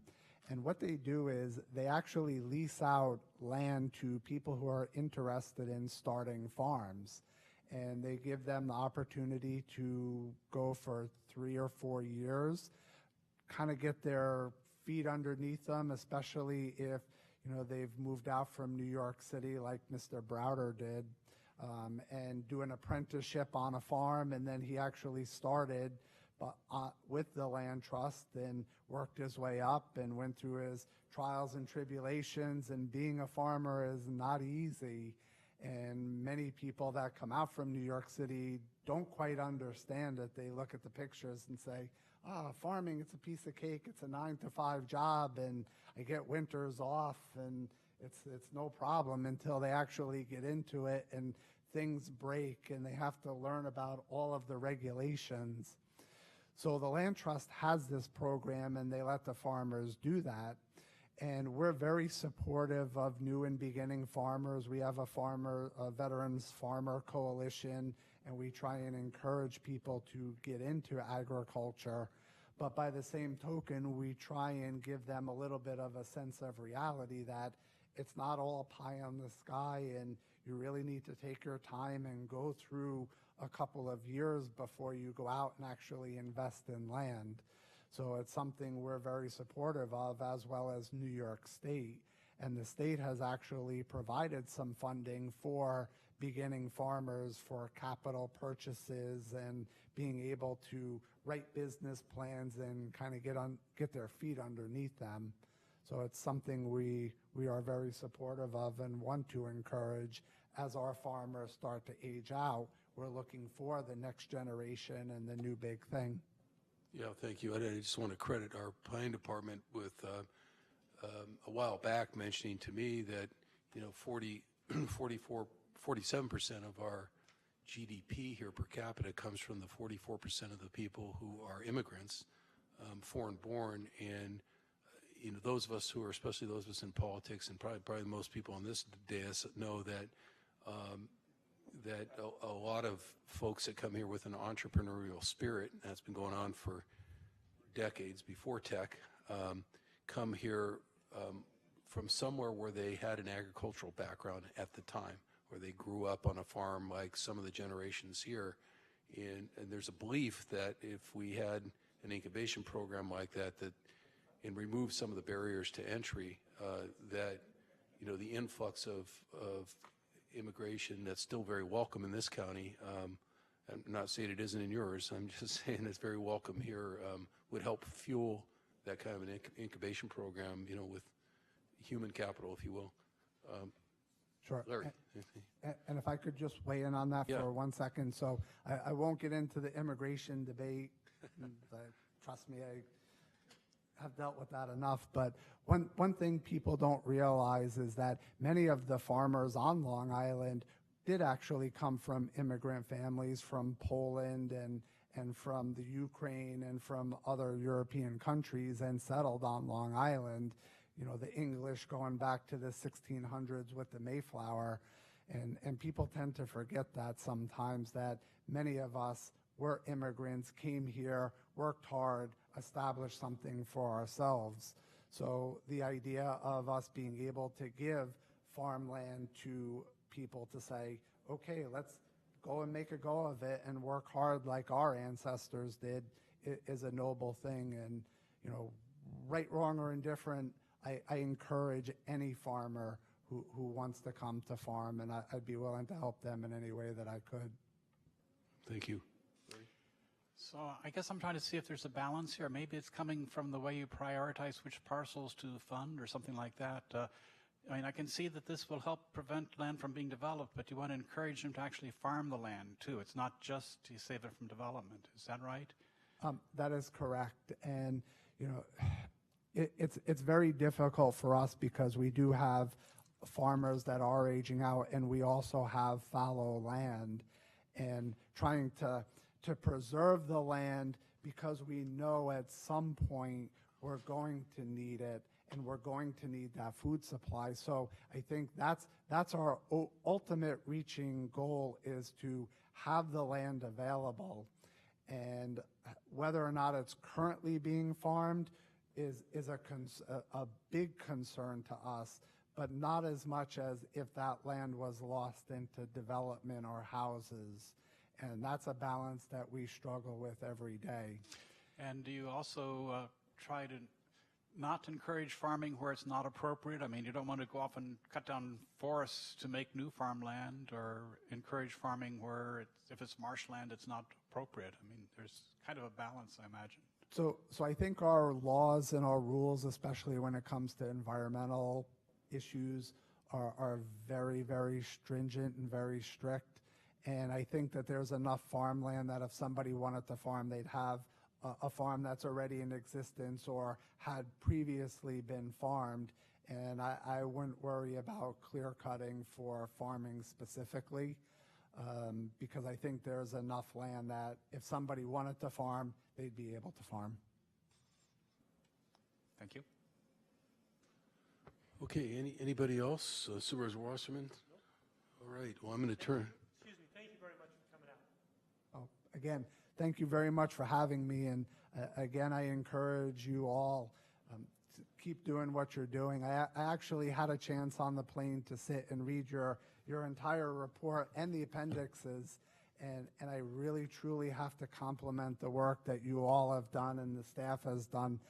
I think it's a tremendous report, and I congratulate you and want to tell you that from my perspective, you've been very thoughtful and very thorough and have done a great job. So please keep up the good work. Okay, thank you. Thank you very much, Rob. Thanks for the inspiration, and let Airbnb know that there'll be people coming out there for visits week after week from now on, all right? You're all welcome for a tour anytime you're on Long Island. All right. We'll see you. We'll see you. Thank you. I'll turn it back over to Supervisor Wasserman to conduct the next item. Thank you. Thank you, Supervisor Cortese. That concludes item number 6. We move on to item number 7. And I'll ask before we get started here, but I haven't seen any new people. Anyone here wishing to speak on item number 7 from the public? Seeing none, we'll turn to our staff presentation. Rob. Okay, from one Rob to another. Rob Eastwood, County Planning Manager. So this is the second part of a two-part discussion, sort of a lead-off from Rob's inspirational pitch about 30 years of doing preservation on Long Island, from last month of talking about the Sonoma program to last month of talking about what is an ACE. We intended to use the remaining portion of tonight. I know it's starting to get late, but we're going to go as far as we can, and just trying to talk about the main components of how to stand up what we saw as sort of the crown jewel of an ag preservation program, which is a regional ACE purchasing program. So tonight, kind of some big questions we're putting before the Ag Preservation Task Force. It's really to talk about the outline of the program. Big question, how it's going to be funded. That's probably the number one question. Some thoughts on how we would set it up in terms of administration and some program ideas. And if the task force is comfortable, we're looking for some recommendations on what we're putting forward to you. So the big questions are these. Of course, number one is the bucket of money, as Supervisor Cortese alluded to, and what are the options? We're going to walk through that. Two is when you just look at these programs and learning from Sonoma and Long Island, is what are the basic elements that are needed to run that, and from that, if the county going forward with a structure like this, what's the best administrative structure? How to best leverage finding monies, putting it into a program, and getting as many conservation easements as possible. As we talked about last month, the real target of the Santa Clara Valley Agricultural Plan is what we call is the ARA. It's the Agricultural Resource Area. It's that area that extends south of San Jose through Coyote Valley, south of Morgan Hill, Gilroy, and down onto the county border. That's our focus area. As a backdrop to talking about the ACE program, we did receive a $100,000 grant from the state that we're about to execute that funds just looking more at that program. So tonight's conversation feeds a lot into the next year or two of using those monies to try and stand up that program. So within that ARA era, we looked at, as we talked about last month, what's the best place that makes sense to focus on ACE purchases? As we talked about, an ACE really takes away the development rights to the land. Usually they're best where land speculation is high, and there's definitely areas within our county, and especially the ARA area where that's happening. So the area we've been looking at, as we highlighted last month, is in yellow, and these are two parts of the coin. One is these are areas that have that great soil Rob Carpenter talking about, our prime farmland, and we still have a lot of that in this county. And those that have larger agricultural blocks, not the land that's been divided up so much that it's really hard to farm anymore.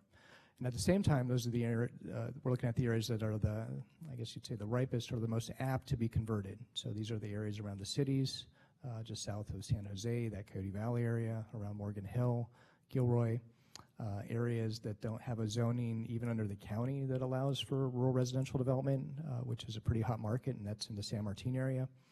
And then we have a lot of areas with just those small legal lots. So even if we have a county zoning of 20, 40 acres, it often doesn't preserve that land because the pre-existing lots are 5 or 10 acres, and they can be developed today.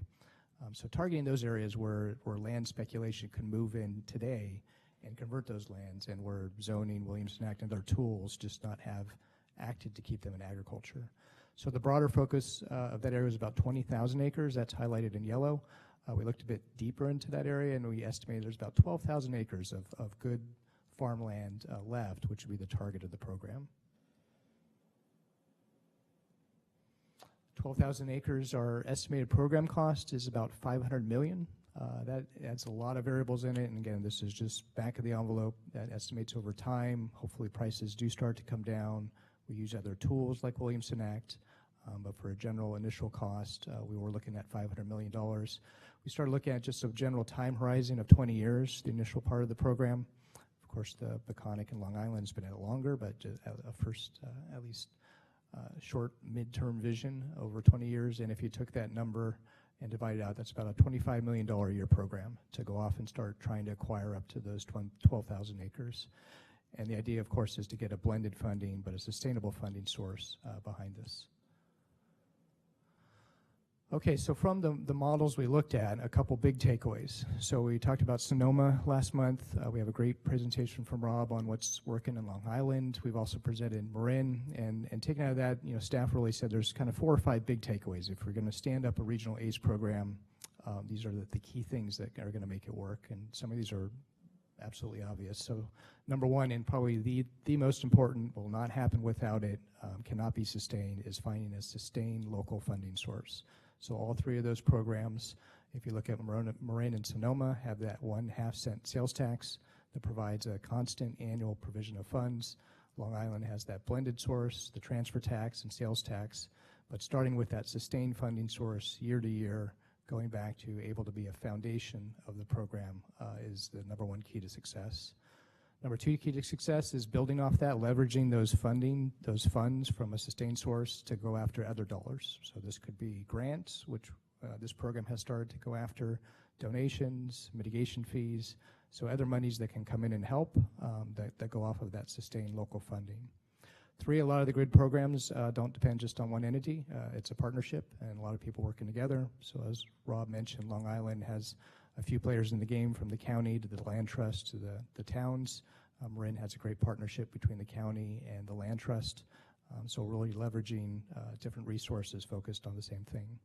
And last but not least is just that long-term relationship of establishing with farmers, educating them on the benefits of an ACE. Sometimes it takes years, but that relationship building to build the program up. So a 3-part discussion. We'll go through this probably in order of priority, and if it wishes the task force, we can stop after each one. They're a bit compartmentalized, but we will start with the funding. So the task force, remember last month, you did review and made recommendations to the board on initial funding. It was an initial discussion on options, but coming out of the task force on May 31st, you had put forward 2 recommendations to the Board of Supervisors, and that was taken up in June. One was to do some polling, look at potential for a sales tax ballot measure and potential for use that for agriculture, to do some polling to look into that. And the second was the idea of a year-end fund balance out of the county general fund, which funds available in the general fund at the end of the calculations could be dedicated into agricultural conservation easement purchasing. So last Tuesday, both related items were brought to the board. I had sent you, I think, links to the task force. Hopefully you tracked and you might have watched the discussion. On the sales tax ballot measure, the board was put forward to the board 2 options. One was to continue the existing Measure A sales tax that was adopted by the voters in 2011. Another was to put on the ballot an increase in the sales tax on the November ballot. The increase did not pass. It did not get 4 votes, but the Board of Supervisors did vote to put on the extension of the existing Measure 8 sales tax. And the final mechanisms, I think, are next week before the board, and that will be moving towards being on the November ballot. A resolution did come before the board on a year-end fund balance. It allocated up to $20 million per year for ACE purchasing. A lot of discussion among the board around that. At the end of the day, the board directed the administration, county council, to bring that resolution back with a bit more detail on the availability of those monies. So that's still in play. There's a lot of questions on new monies, existing monies, and that resolution was directed to come back to the board in the future, which is likely August.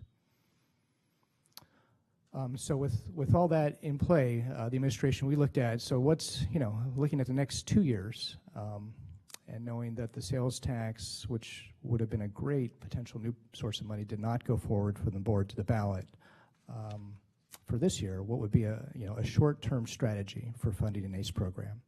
And of course, the number one availability would be pursuing that money out of the year-end fund balance, and that's still in play, coming back to the Board of Supervisors. It's subject to each budget cycle that the board goes through each year. If it goes up to $20 million, that's actually pretty close to the target estimates of a program. So that's a sustainable source depending upon the availability. Leveraged off that, the administration would continue to pursue grant funding. As I mentioned, the SALT program is a great new source of funding. It goes up and down every year with the carbon credits. Last year it was about 30 to 40 million. This year it's estimated to go up to 65 million. The state has invested in our county. They've gave us 2 grants for program grants to do the ag plan. And at least for the next year or two, we see the state hopefully looking to invest in actually agricultural conservation easements that come out of the program that they funded. So it's a good time for us to apply as we are doing right now. The SALT program can fund up to 75% of the ACE cost, but it still, again, depends upon a local sustained match that comes from a local source. There's other grant funding cycles out there, and we'll continue to pursue those. So as in terms of the first 2 approaches, I think for the county would be to try and allocate that $20 million per year and continue to leverage that and invest with grant funding with that also. A couple ideas on supplemental funding. Again, none of these would sustain an ag program by itself, but we think they could complement it. They could diversify the funding source. Many counties have an ag conversion fee. Of course, with that depends upon ag land being converted. Those are 2 different considerations. One is policy, one is mitigation. But as 2 benefits. One is if ag land is converted, it provides a penalty and a disincentive for that conversion. Number 2, it actually allows for compensation. So pursuing a mitigation fee program, as many counties have done, again, not the core sustained funding source, but something that recognizes the value of ag land and dissuades its conversion, could be a supplemental source. We did have an idea of a kind of an innovative regional GHG impact fee. So the source of the SALT funding is actually cap and trade dollars that are captured by the state cap and trade program, reinvested into agricultural preservation. So one thought was, and it'd take a lot more research, is, well, hey, could you establish that at a regional level? We see in the near future with the state adopting a lower threshold for target GHG reductions in the state and a lowering of the CEQA thresholds for projects. There might be a lot more projects needed just to mitigate for greenhouse gas impacts. So one option would be to put out our shingle, say, hey, if you're looking for carbon credits and you'd like to do it locally and you'd like to support agriculture, here's an option that's available to you that could allow in sustainable regional agriculture. One consideration, though, is as ag land is pricey locally and it's a global climate market, we think it off the offset, it might be a bit of a competitive market. And last but not least is the potential for a TDR program. And sort of planner speak, this is an ideal of both worlds. And planners always talk about the benefits of TDRs. This allocates preserving ag preservation land, taking the development credits off ag land, and buying those and allocating them into higher density down infill development. In theory, these have always sounded great, but in practice, they're hard to set up. And today, I think our view is a lot of cities in adopting the One Bay Area plan and focusing growth in urban areas are actually doing everything they can to incentivize high-density development. And this program depends upon paying a fee for higher density development. So it might be a bit hard to get off the ground, given a lot of the planners and the plans are just trying to streamline growth in those urban centers. But for a short-term funding strategy, I think our thought was to focus on the year-end fund balance, the grant funding, and then at least start to pursue the first 2 fees listed up there, the mitigation fee and potentially that GHG impact fee. You want to, you still got more. I was going to say, we'll go get questions. Go ahead. And I could pause right after this one, too, if that makes sense. So long-term, again, an ACE program really cannot subsist long-term without a sustained funding source. And we looked at, what are the top 3 options? And all 3 require voter approval. But these are the ones that consistently come back and as really the ways to stand up these type of programs. So number one is the sales tax, which was before the board. There's two types of sales taxes. One's a general sales tax, requires a majority vote today, and that's what was before the board last week. Again, those are unrestricted funds, but part of those fundings can be used for ag preservation programs, among many things. If it's a specific sales tax dollars allocated to one thing, and this is the Marin and Sonoma programs, it does require a 2/3 voter approval. So those are two different bars to consider. And so, for example, today for the county, we have a general sales tax, the Measure A, and of course that goes up and down with the economy, but it is bringing up in 2017 about $50 million. So that can allocate a lot of money into programs like this. Second option, parcel tax. So this is a fixed tax on each parcel that's paid by property owners when they pay their taxes. They're specialized taxes. They do require 2/3 voter approval. And an example we have locally is the Open Space Authority, I believe 2 or 3 years ago, went out to voters. I think it was Measure Q, if I remember it correctly, and it was passed. And that is $25 a parcel, and that generates about $8 million a year. And then the last one, which is not dependent upon new revenues, but it's more of a long-term allocation of existing revenues, is a trust fund. So this will require majority voter approval. The star example that we have in this county is the Park Charter Fund, which goes all the way back to the 1970s, reapproved by the voters, I think, a year or two ago. And it allocates, I use the word siphon, it allocates a certain portion of the property tax revenue that comes into the county, specifically into the Park Charter Fund for a specific purpose.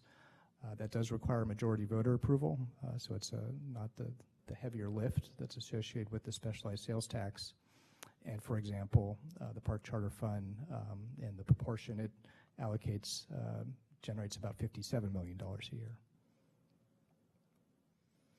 So I'll pause after this slide, and if it makes sense to compartmentalize this, what the administration department had put forward as a strategy was a short-term, long-term strategy. And our thoughts were knowing the resources that are available now and in the next 2 to 3 years to focus on allocation of the fund balance, focus on grant funding and the pursuit of 2 potential supplemental fees.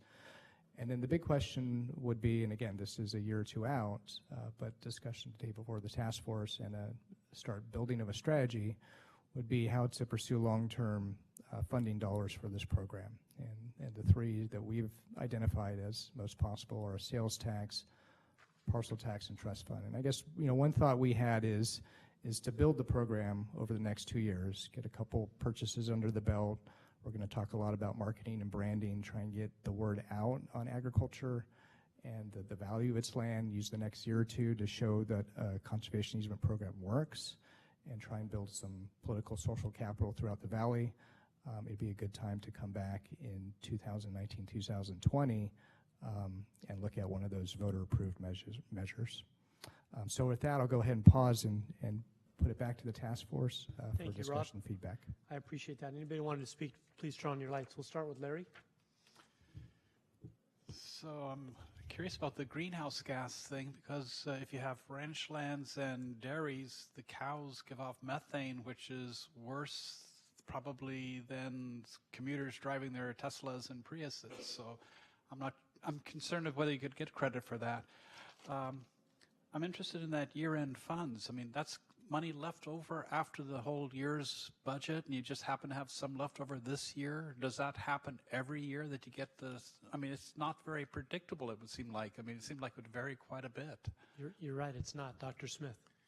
It's not money left over. What it is money or resources that have been allocated to some department that weren't actually spent. What happens is they're swept back into the general fund, and then they're used to either refund, or I should say fund again, projects or capital projects, or pay back the contingency reserve fund or whatever. So they're not reliable, and it's highly unlikely they'll be anywhere near 22 million. It's just the nature of the beast is that there's always money spent out of the contingency reserve and other reserves. There's always unexpected eventualities, and fund balance is always used to make the county whole.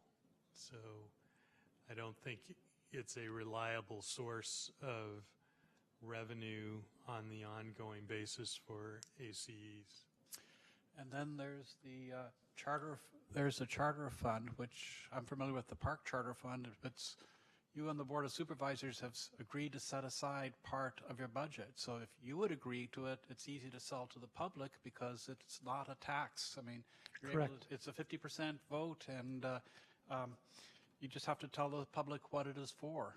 And you tell them that it's a way of saving local way of life and farm to table and farmers markets and all the good stuff, and you sell them on that, and it's not a money that you're paying for. It's a discipline on the Board of Supervisors. And so if you're willing to go for that one, that's the one I would favor. Thank you. That certainly is a strategy. As I like to say, no matter how thin you make a pancake, there's always two sides.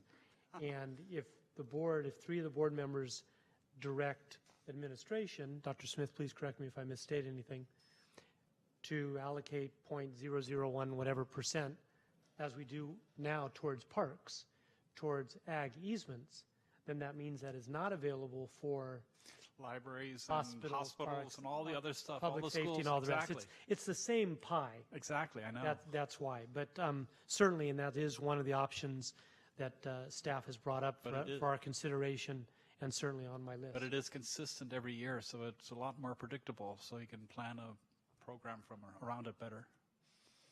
You get the Yes, same if amount you of... allocate money to that, then you don't have money to allocate to this. Of course. So that's, if this was an easy thing, we wouldn't all be here. So, Exactly. Thank you. Laurel. Thank you, and thank you to staff for all the different options and blended opportunities. I'm going to speak only on the funding piece now, respecting our co-chair.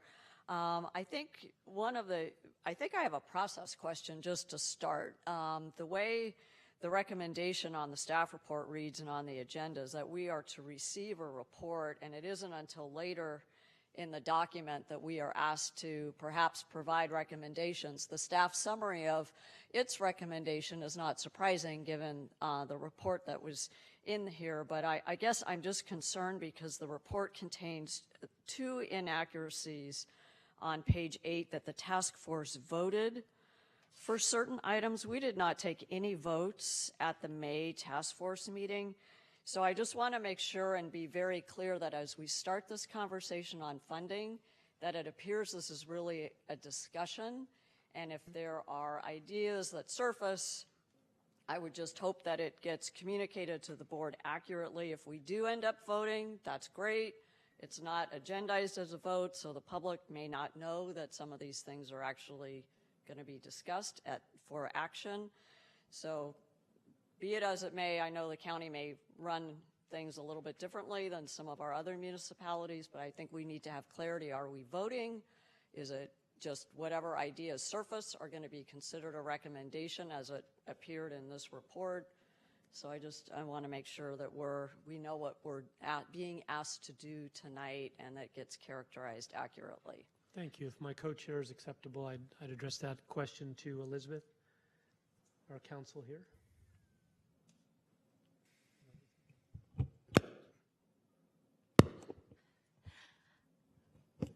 Sorry about that. I'm not having good luck with the microphone today. So we do include general language in our agenda that does provide that the task force may take action on other matters relating to the issues that may be determined following consideration on the matter and discussion of the recommended actions. And that's on the first page of our agenda. Okay, thank you. If I may just continue then just quickly, I think the idea, I totally understand the year-end fund balance challenge and the trade-offs that the board and the staff have to deal with. I leave that to the wisdom of our Board of Supervisors. I think the opportunity for partnership and grant funding is great. The greenhouse gas impact fee is going to require a nexus study, so while it's kind of in the short-term bucket, there will be some work on this. The mitigation fee, I know that It's been talked about in several places in the ag plan and in the report. I guess just given the policy framework for this county, and Rob, you alluded to it, we really have policies that are geared against conversion. So I'm just very concerned about us going down a slope that would essentially say that now we're encouraging it. And I recognize that staff cautioned that this might be a way or create a disincentive for development. But in my many years of experience, developers will just consider this to be a cost of doing business, and in-lieu fees are a whole lot easier to pay than actually preserving land. So I would really caution about the consistency of an ag mitigation fee being consistent with the county's own general plan. And I pulled up policies, but I'm not going to bore people with those tonight. So I think, pursuing all the other items on the slide are great. I would just be very cautious about what we're actually mitigating or what we're actually converting, given the success, really, that the county has had by not converting. Thank you.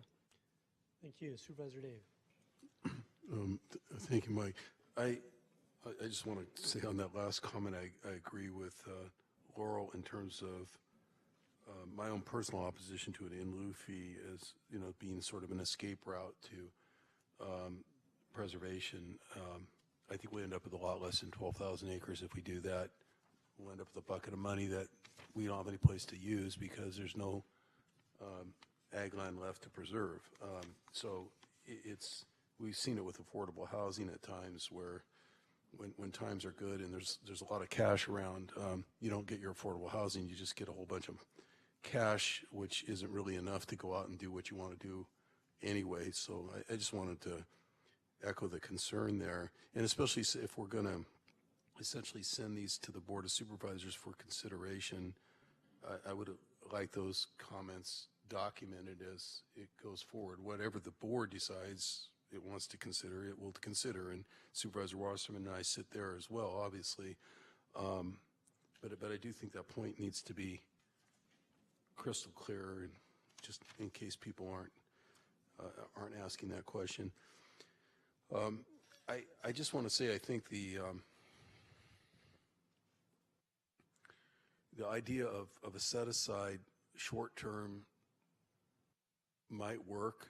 I was a lot more encouraged by the notion that if we increase the sales tax extension rather than just extending the 8th cent, that if we added something to it, then it was logical that we could designate, in a sense, some of those dollars, even though they're general fund dollars, in as firm a way possible by ordinance, by resolution, and so forth. Even at that, Supervisor Wasserman is going to be here so long, I'm going to be here so long. We have one supervisor who is in favor of all of this, who's departing after this calendar year. We don't know who's going to be here. Some of the people in this room will be retired or move on or whatever. And I say that not to be, how did I characterize that the other day, politically morbid? That isn't the point. The point is that if we're going to have a legacy initiative like this, something that has to transcend political turnover, it has to transcend administrative turnover, it has to transcend good times and bad times, and ag preservation, as close as it is to my heart, is not going to compete with the emergency room if we have another great recession. It's just not. People will be in here saying, children are dying, we need to take some of this money, and believe me, the money will get taken for that. The beauty, going back to what Larry was saying, and I just want to address that and then I'll stop, of the charter fund, the park charter fund, is it's a charter fund, and it takes away the discretion of the Board of Supervisors to commingle that money with any other money.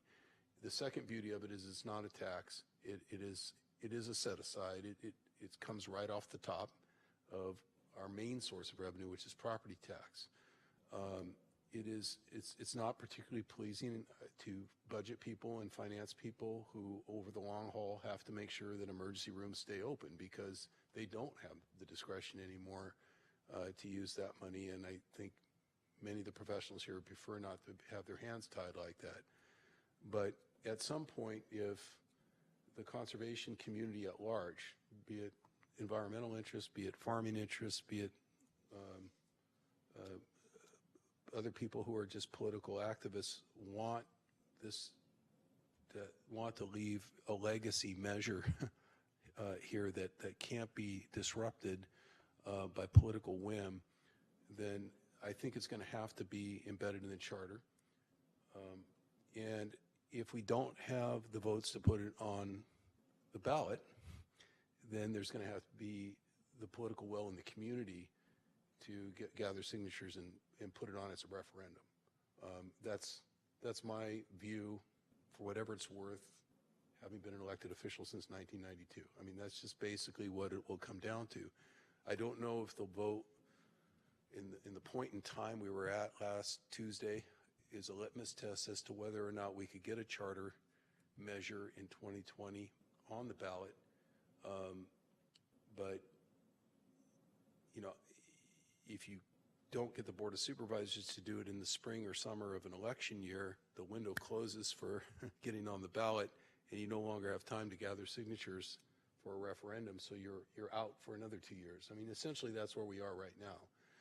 So, for my part, my offer, sound like Rob Carpenter now a little bit, which is probably a good thing, is, you know, to the extent folks separate and apart from the work we do in the government building want to talk about what it would take outside as a, you know, as a campaign committee to organize a referendum that's ready to go, so that in the event the Board of Supervisors is unwilling to put something on the ballot, that the mechanics are in place to take it directly to the voters.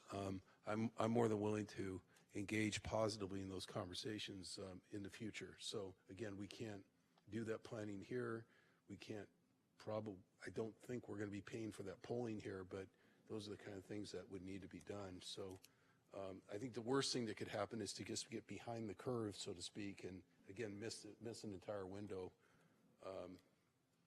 and lose the momentum that we have. So thank you.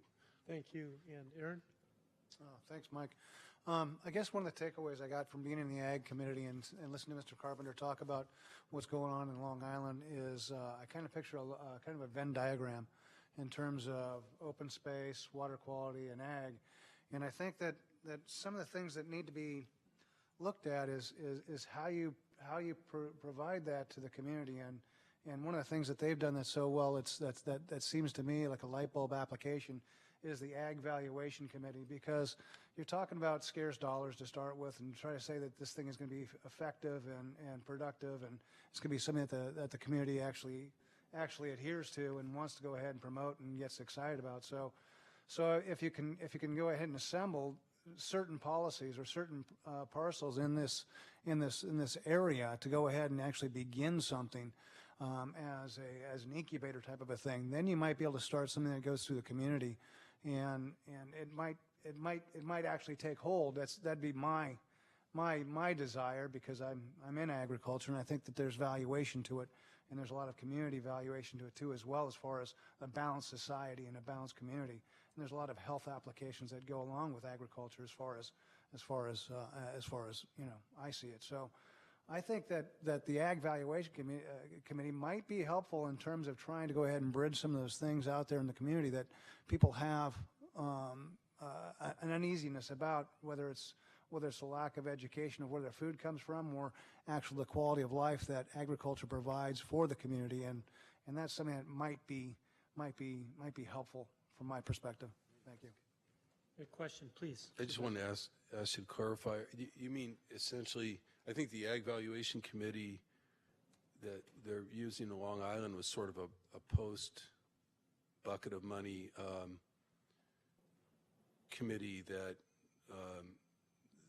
weighs in on where the opportunities are best and so forth, which I don't want to confuse exactly. I want to make sure I'm not confusing it with what you're saying, because I might be, are you talking about maybe the Board of Supervisors essentially organizes or commissions an ag valuation committee ahead of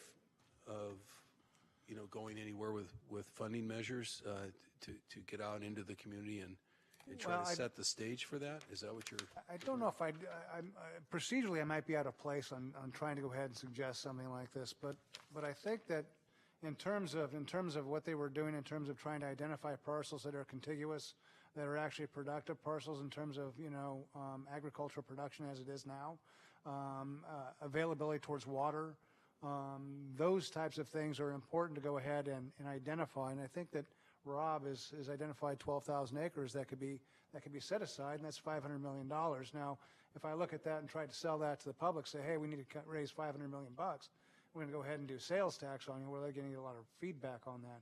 But if you come back and say, okay, well, we're going to go ahead and try to go ahead and work with these pieces of property, or these parcels, and go ahead and use them as a way to bring this transformation about, because generally that's what we're talking about, is a transformation in terms of historically how properties go from ag to urban to that and move outward in urban sprawl applications. So I think what we're doing is appropriate for the time period.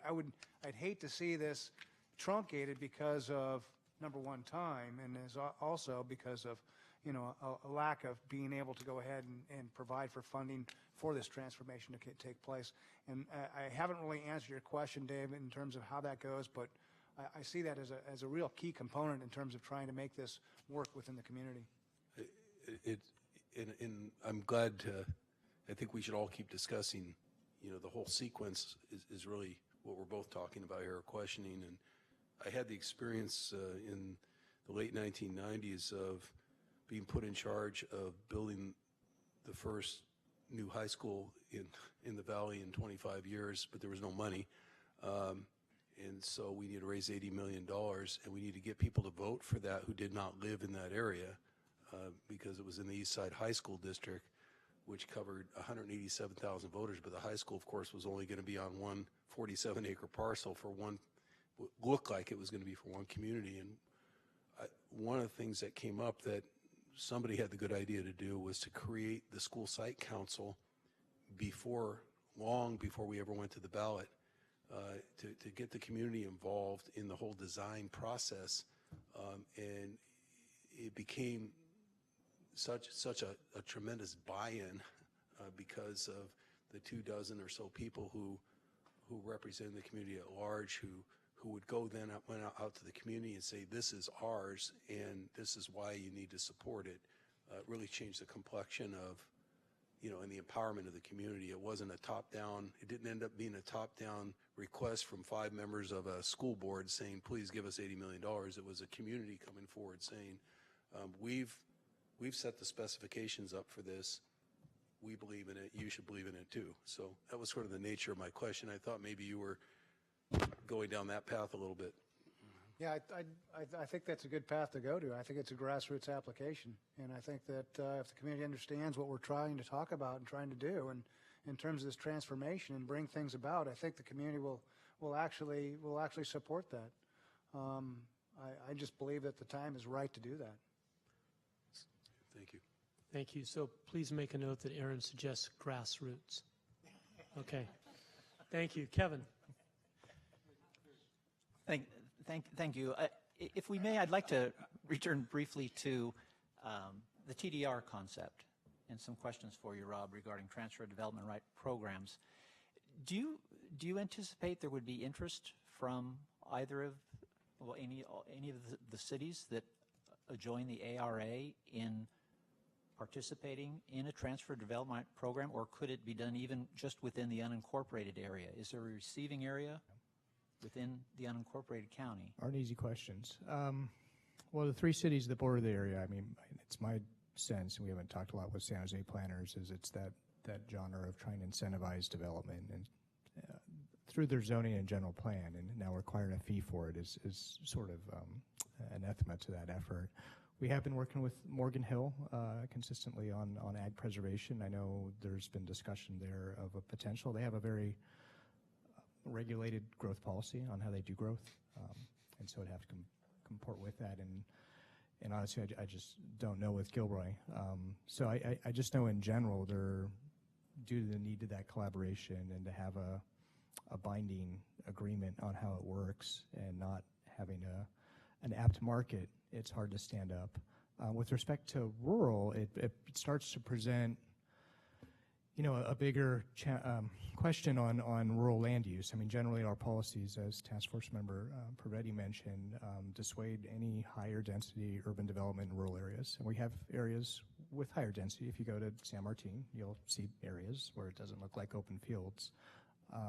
But traditionally, we've kept that at 1 house per 5 acres, and that's about it. So just trying to allocate density within the rural areas starts to bring up those ideas, and there really are carrying capacity issues. Everyone's on septic. There's no wastewater, so you just can't take that capacity and put it beyond a certain point of the carrying capacity of the land. So it's just much more limited opportunity. Okay, thanks. And on a related note, you had mentioned in your presentation that they're administratively difficult to set up, and that's what I did on the research that I looked at. Heard the same thing. There was one example, though. City of Palo Alto apparently has had a TDR program for many years, and it's related to preservation of historic buildings in the downtown core that's been operating. That, if that's something that chose to be explored, they may have some lessons learned or some advice that might be applicable to this situation. Thank you. Please come on up to speak. Madam Clerk, we're going to have one speaker here for 3 minutes.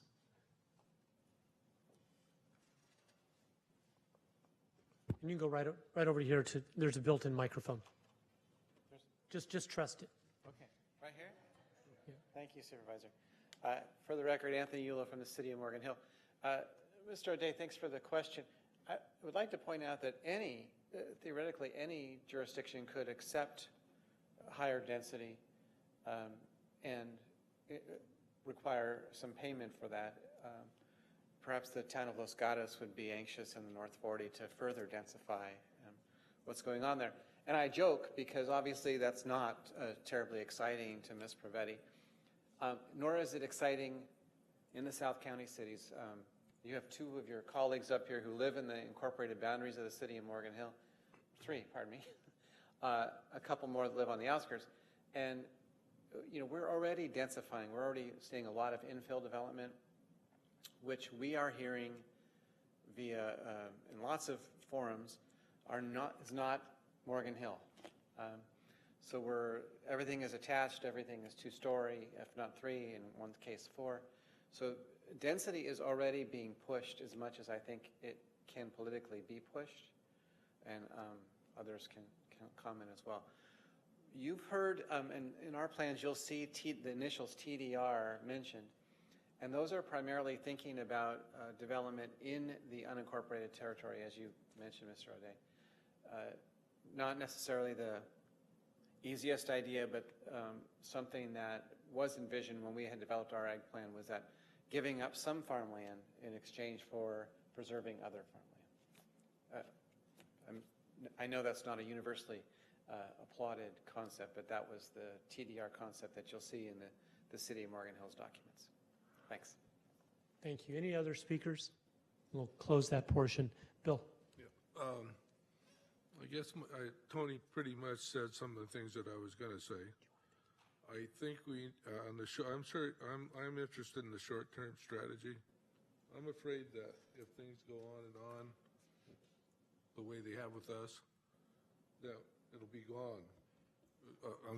It'll be gone by the time that you get the program running. With the pressure on housing out in our area, I think it's urgent that we focus on things that we can do. That $20 million doesn't look bad. It may not be consistent, but it would be a starter for this year. Very disappointed that the sales tax thing didn't get approved, and I'd like to understand why.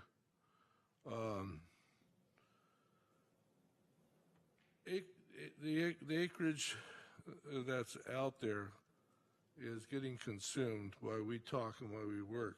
And I'm going back 6 years when we initiated our first ag program.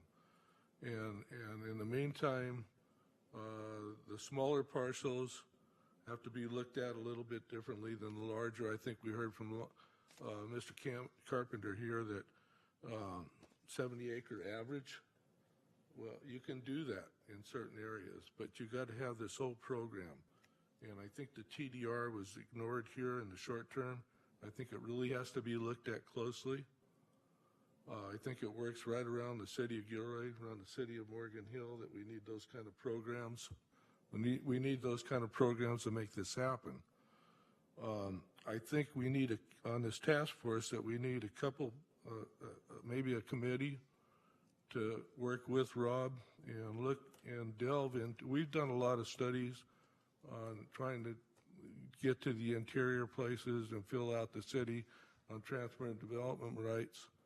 In the meantime, some of this ag land is going to go, but I think what Tony commented on, we've got areas that are surrounded by city that aren't annexed, and we've got areas that could work as far as the TDR, and the complications come when you go in to buy very expensive land in the city and try to recover enough value for the on the receiving site as in the city being very high, where you go to lands that are going to be newly annexed.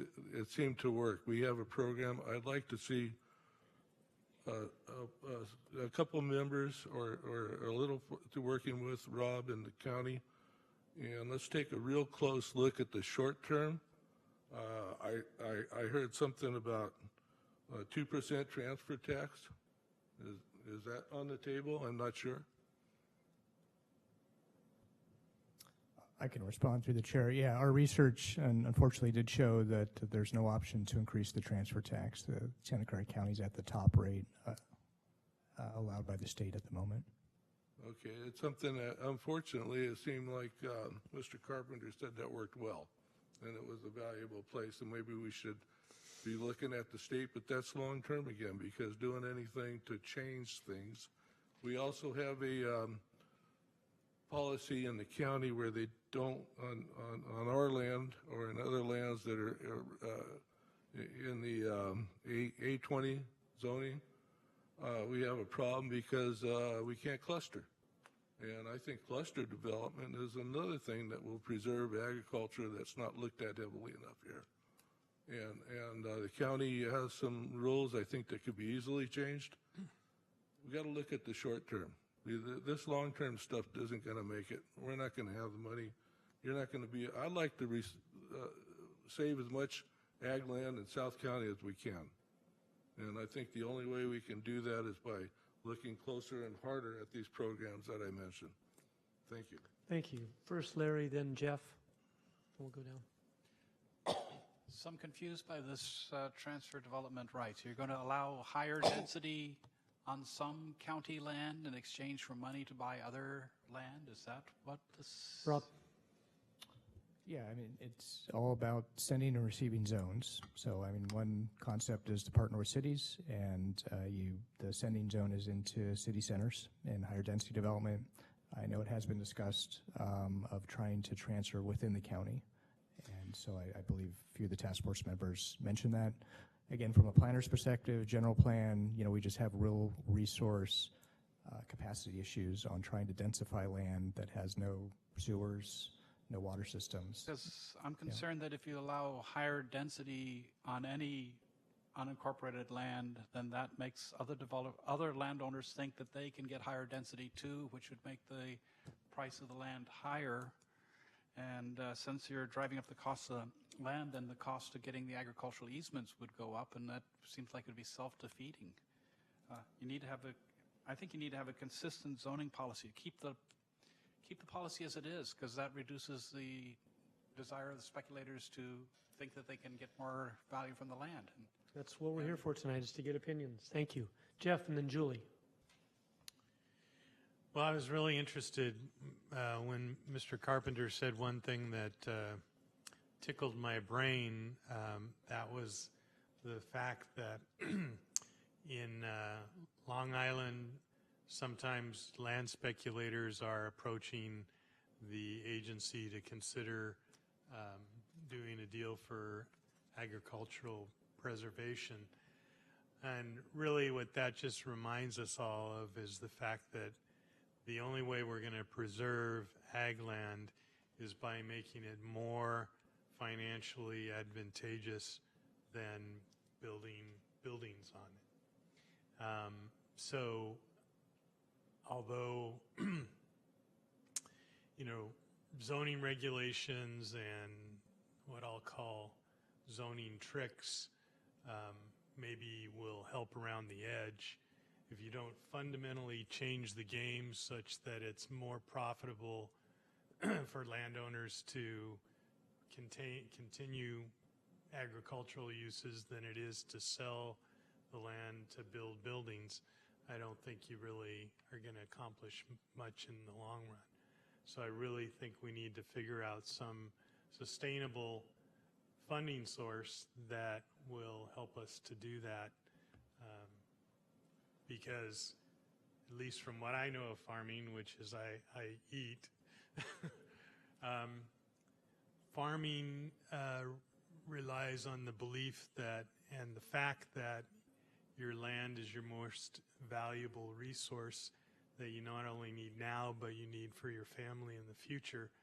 And you cannot create a situation where farmers can't profit off of that land, and it's just unacceptable. So we have to have some external ongoing funding in order to fix that. Thank you. Julie. Thank you. I just want to say I really appreciate all the comments from the task force tonight. I really understand where you're coming from, Bill.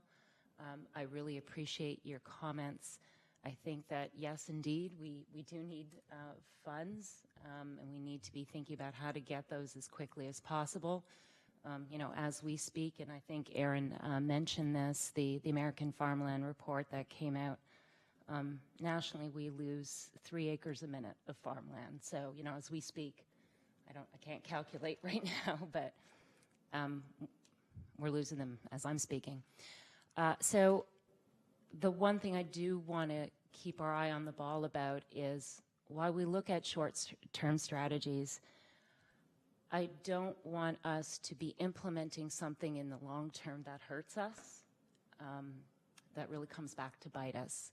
I think the pursuit of mitigation fees, I agree with what Laurel has said, and I believe Supervisor Cortese has supported. Mitigation fees, I don't think have worked out all that great in terms of what we would be looking at in the county when we think what that would be returning. And I also think it's a little bit scary about what it might incentivize. I have that same concern around GHGs. And I'm thinking back to the Habitat Plan when the nitrogen deposition fee was such an issue for folks. So I'm not quite sure if that's really the way to go either. And I am afraid when we're talking about unincorporated lands for both these things where they would apply, we're talking about then, as Laurel mentioned, it's much easier for a developer to come and pay an impact fee or a mitigation fee. So my fear is incentivizing ways in which to put higher level development, more urbanized development in our unincorporated areas and using these fees as a way to simply be able to wipe away what it is doing in the unincorporated areas. So I really want to be keeping in mind what Laurel brought up earlier in terms of our general plan policies. I know people really cringe when they think about policies and regulations, but there is a reason for those, and there's a reason why we still have some of that farmland left to protect. So I don't want to keep that long-term issue off the discussion table. Thanks. Thank you. Jane. Thank you. And I, too, was very interested in all the opinions and had a lot to think about as I was thinking what I would recommend. I think kind of segueing with what Aaron was talking about, I think it's got to start with some key education and champions about what this is all about. And I look to the Farm Bureau because they're the folks that represent the farmers, and this is who this impacts. And it strikes me there's got to be some strong consensus or actions from the Farm Bureau about what do they believe, and bring that forward so that if there's actually going to be a long-term strategy to make this some kind of way to get it funded, Farm Bureau's got to be strongly in the leadership role there. And I know I'm third generation farm. I was just back on my family farm this weekend. And and we've been Farm Bureau members for 55 years. So my brother farms now the land that my grandfather started. And so farming is near and dear to me, but I think it's important that the farmers are the drivers, if you will. It sounded that was a big deal in your county. I was looking at your website and I see the very engaging content there on that website about what the farmers are looking for and what they're asking.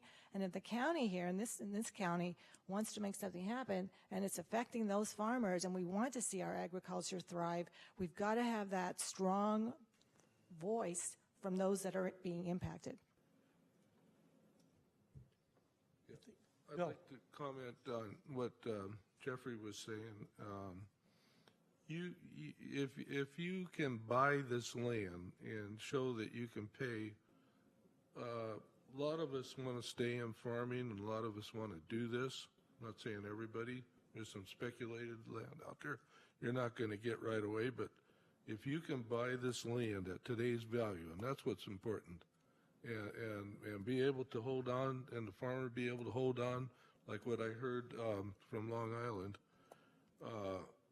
I think that would take care of but you have to have the money there to get it. The other thing is I'm encouraged about the Select Ag Committee.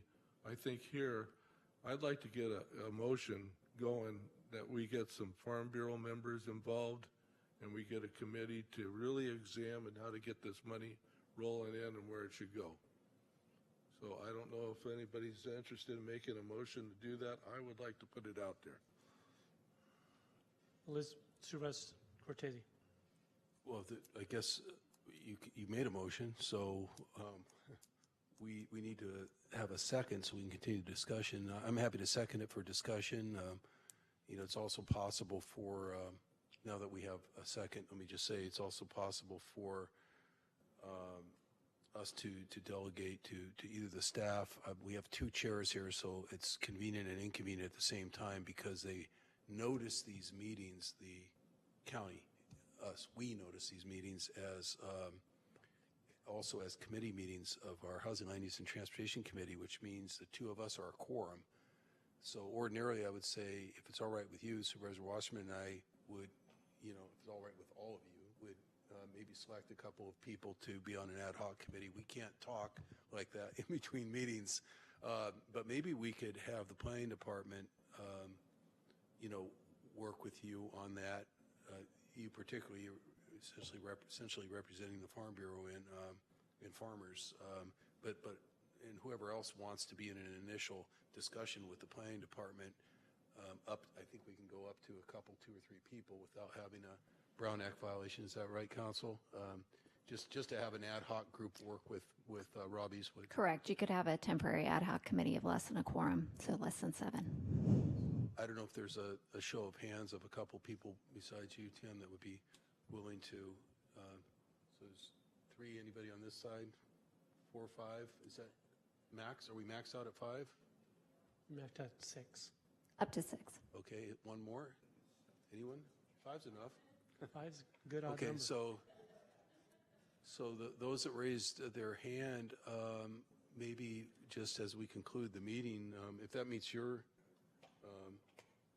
approval also, Co-Chair, could just gather with Rob for a couple minutes before we all head home and just make sure he's got the roster of who's going to be in that conversation loop between now and August when we meet again.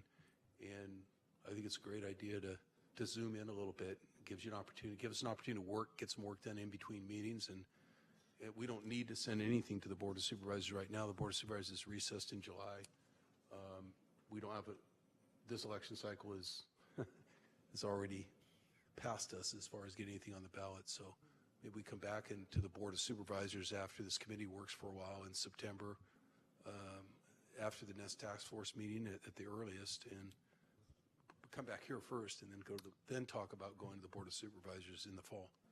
Rob, I'm going to ask you, or I'll ask the motion maker to state what the motion is, and then get your feedback, if I may, understanding if what's being suggested is feasible.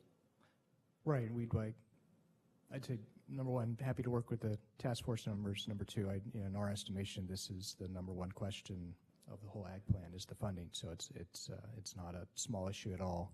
And three, clarity on before we go off with the task force and come back and what the expectation would be appreciated. What I heard in broad terms was a subcommittee to focus on the funding issue more specifically. If there's more articulation to what and the options we've talked about, that's broadly what I've heard. But if there's more specific direction that you'd like to give me in working with the task force members, I'm open to it. That's what I heard. Thank you. I'm not crazy about saying this, but I'll play the devil's advocate. If we're creating a subcommittee of, I believe it was at 5, Supervisor Cortese? It was at 5. We had 5 volunteers? There were 5 volunteers. Okay. Of 5 people to discuss what funding strategies the county might implement through a ballot measure, not through a ballot measure, whatever. The expertise for the logistics of each of those, so they can vote, an informed vote. How is that going to happen? I guess I don't think we're charging them with any parliamentary voting. We're just asking them to go do some work, come back to the committee. It's really a one-off. It's an ad hoc committee, not a permanent subcommittee at this point. We're sending them off to do some work, come back, report to us at the next meeting what their recommendations are back to us in terms of what to keep alive on item 7 and what shouldn't be kept alive. And then I think we have to take a vote as a task force, as a committee, as to whether we like their recommendations or we want to tweak them some more. But whatever we do then would go to the Board of Supervisors for further consideration of fall, because it's only the Board of Supervisors that can actually implement any of it, right? Gotcha. That's my clarification on what I thought I was seconding. Thank you, and I appreciate the clarification. The reason I brought it up, and I prefaced before I spoke that I wasn't crazy about bringing it up, is and thank you to the 5 of you that have offered to serve on this committee to discuss various funding options. But somewhere in that group has to be some expert. If 3 or 4 of the 5 people say, we'd like to pursue this as our first means of fundraising, they have to know what the pluses and minuses, the ramifications. What is a supermajority? What's a majority? What's a referendum? What goes on the ballot? What goes before? How many dollars it will generate? If you're picking option A over option B, somebody's got to be there to say that. So, Rob, if you, representing staff, are comfortable staffing this subcommittee in some way and doing that, I say thank you all very much, and I look forward to your recommendations. Yeah, we will continue to. We've used services out of County Council's office if we need to, out of the vast resources of the 19,000 members of the county. I think I look at Dr. Smith, and hopefully we can find resources beyond planning that could help that discussion. I think he's looking eager to do that. Yes. Yes, Laurel. Just a clarification on the motion. When it was first put on the floor, I also heard engagement with the Farm Bureau and perhaps other farmers, which I think is really important. So that way we do have that grassroots, beginning of the grassroots discussion. And I would hope that the meetings could be public, so that way our partners with the Open Space Authority could also be at the table as part of that bundle of expertise. So I think I know ad hoc committees, again, everybody's got some different rules about how those perform, but I think if we are trying to get some support and engagement with others who aren't at this table, I think that clarification would be helpful. Thank you. Larry, did you have something to add, or you're like? I was also confused about the Farm Bureau. I thought this was just to meet with them. I did not realize it was a fundraising funding mechanism subcommittee. That's why I'm asking for clarification. I'm a bit confused as well. But there's a motion, and if we have a second, and if staff has direction, we'll call the question. But we asked the maker of the motion. So, Bill, anything else? Your light? Yeah, no, I just wanted to say the perfect place to meet would be at a Farm Bureau meeting, which Rob attends quite a bit, and bring everybody down there, meet these people, and I think you'll be impressed with what they know and how they go about this stuff. So also, we have a whole bag full of stuff from Morgan Hill about these programs and some research that's been done as far as especially into the TDR program, and we'd like to address all of those things. So anyway, I think the first meeting would be nice to start out at the Farm Bureau meeting at the first of the month. Can Yes, I just, Supervisor. I just want to clarify the rules of engagement then, because, and I want council to answer this, but my understanding is the ad hoc committee clearly can meet in public, but does not have to, but is not subject to the Brown Act requirements and noticing requirements that this task force would be required of. In other words, just because they're meeting at the Farm Bureau and inviting members of the public to attend doesn't make it it doesn't require any more notice than if they met in Rob's office, essentially. That is correct, provided the committee is composed solely of the 5 individuals identified today. Right. So the idea would be to be as transparent as possible, make sure people who want to know that there is a subcommittee that's meeting, but not necessarily have to have all the notice requirements of the Brown Act. Correct. Great. Thank you. All right, well, we have a motion, we have second, we have discussion. Any other, Aaron, you're putting your light on? Yes. I guess just for procedural applications in terms of how it works here at the county then, it'd be easier to have here at the planning office. Is that what I'm hearing in terms of assembling this group? I think, no, I was just trying to make the comparison that if you you could meet at the planning office and also let the public know that, let people from the Farm Bureau and the Open Space Authority and other institutions know that this committee's meeting in the conference room at the planning department. You're welcome to show up if you want. That doesn't require, the same kind of notice requirements and published agenda requirements and open meeting law requirements that these meetings ordinarily have. So I was just simply asking the question, if you take that kind of a meeting and just move it out to the Farm Bureau, are we still okay that in the sense that we don't have to fully comport to all the open meeting laws? You can use a more casual brand of notifying the public and not such a formal, the formal state law requirements. Well, I'm fairly confident we could get people on either location to move that direction. You may want to have two. So.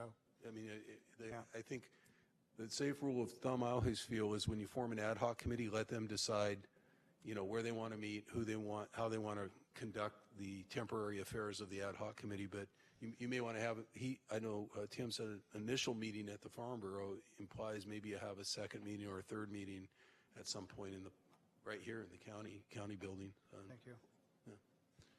We can work with the task force members on the location. I'm sure there's a. So yeah, we've had a lot of meetings at the Farm Bureau. But I'll just pull the task force members and we'll find an appropriate place that works for everyone. So Rob, you have direction when I'm going to call the question here? I think we've heard clear enough direction. All right, all in favor? Whoop, nope, Jane, your light just went on? I was just going to clarify again that I was volunteering because I want to go to Farm Bureau meeting. So, I want to go to where the You could farmers probably go to are. a Farm Bureau meeting anyway, even if you didn't. But I want to talk about this. Oh, okay. That's what I'm asking for. So you're going to make that happen, it sounds like. Okay, so you're going to work all that through Rob. Rob's going to work that through the group of 5. No, this is a vote. We're taking a vote on the motion. If you have further comments about the funding, we can continue that. I think we're only about a third into your 2/3 of the way presentation. We are. After this, we could do a check-in on time on the other 2 parts, but didn't want to get in the way of the motion that's on the floor. Okay, so if there's no further discussion on this question, I'm going to call, on this motion, I'm going to call for the question. Seeing none, all in favor say aye. Aye. Opposed? None. That passes unanimously. Thank you. Larry, you had another question? You did not. Okay, Rob, please continue with your presentation. So I did just do one other check, and it is 8 o'clock, and I know there's no major sports game on. In 4 months, the World Series does start. Hopefully this meeting doesn't go 4 months. Until Okay. that point. So we can take the other two parts if you like, or we can wait till the next meeting. What does the next agenda look like in your? It starts to get pretty packed. In so your, if- it starts to get packed. We have other items and topics that we'll go into. So if the task force is willing. Okay, what's then the I guess pleasure we'll of the task continue. force? Want to keep going? Well, let's keep going. Okay. Well, I just want to make sure our guest from Ohio knows that if you finish your presentation, if you don't need to stick it out with the rest of us. I know you had a long day, you traveled out here today, so feel free to self-dismiss at any point. Thank you. Thank you. I'm finding this very interesting, so Great. I think I'm going to stick it out. Thank you. So are we. We're impressed. I think you should stick around. I want some of those dollar eggs. I'm going to figure that one out. All right, Rob, please continue with your presentation on item number 7. So the next part of the discussion was looking at the main elements in the administrative structure of a regional ACE program. Contingent, of course, upon funding, the best question would be how to set up a program in terms of its administration, how to work with local partners, what's the best strategy to allocate monies into ACE purchasing. Main elements of a program are one, a fiscal agent who's controlling the dollars, where are they coming from, and 2, who is actually purchasing these conservation easements and managing them. Our sense of basic administration needs of a program would be at least 1 to 3 people. That'd be a program manager providing some legal financial services for any of the transactions. And to the extent the county was to go into the actual acquisition and management of the easements, that would require additional services. Some of these would be outside consultant services, some of these could be in-house, but I think just to stand up a very basic program, we needed a staff of at least 1 to 3 persons. Just looking comparatively at the programs we talked about, there's different models. Again, the Sonoma Open Space Ag District you heard from last month is probably the most consolidated, centralized model. Today they manage over 100,000 acres. They have a budget annually of over $40 million, and they have a staff of only almost 30 people. So in that instance, they have funding that comes into the county. They purchase the conservation easements, and they manage them, a full centralized program. In Marin, it's a land trust, a bit different, but just comparatively, the land trust itself manages about 50,000 acres. Their budget's much smaller, and they have a staff of 15. And then it's not an agricultural conservation easement program, but we thought for comparative purposes, since it's a local program, the county is 1/6 part of this program. It's a JPA, but it's comparable in terms of size. And recently approved and adopted and still getting its legs is the Santa Clara Valley Habitat Agency. So it's targeted acquisition of 47,000 acres. It's not anywhere near that yet. Has an annual budget of about $5 million, and it has a staff of 5, which I think includes contracting with other agency partners, so it's a bit more comparable. So looking at the program options here, again, contingent upon funding, how the county can move forward with the program, we thought of 3 overall models. One would be taking that Sonoma model of really having a full centralized conservation easement purchasing ownership program. So using any county funds available, actually going out and purchasing the conservation easements, managing them start to end. So a bit like what our parks program does, but in the world of ag preservation.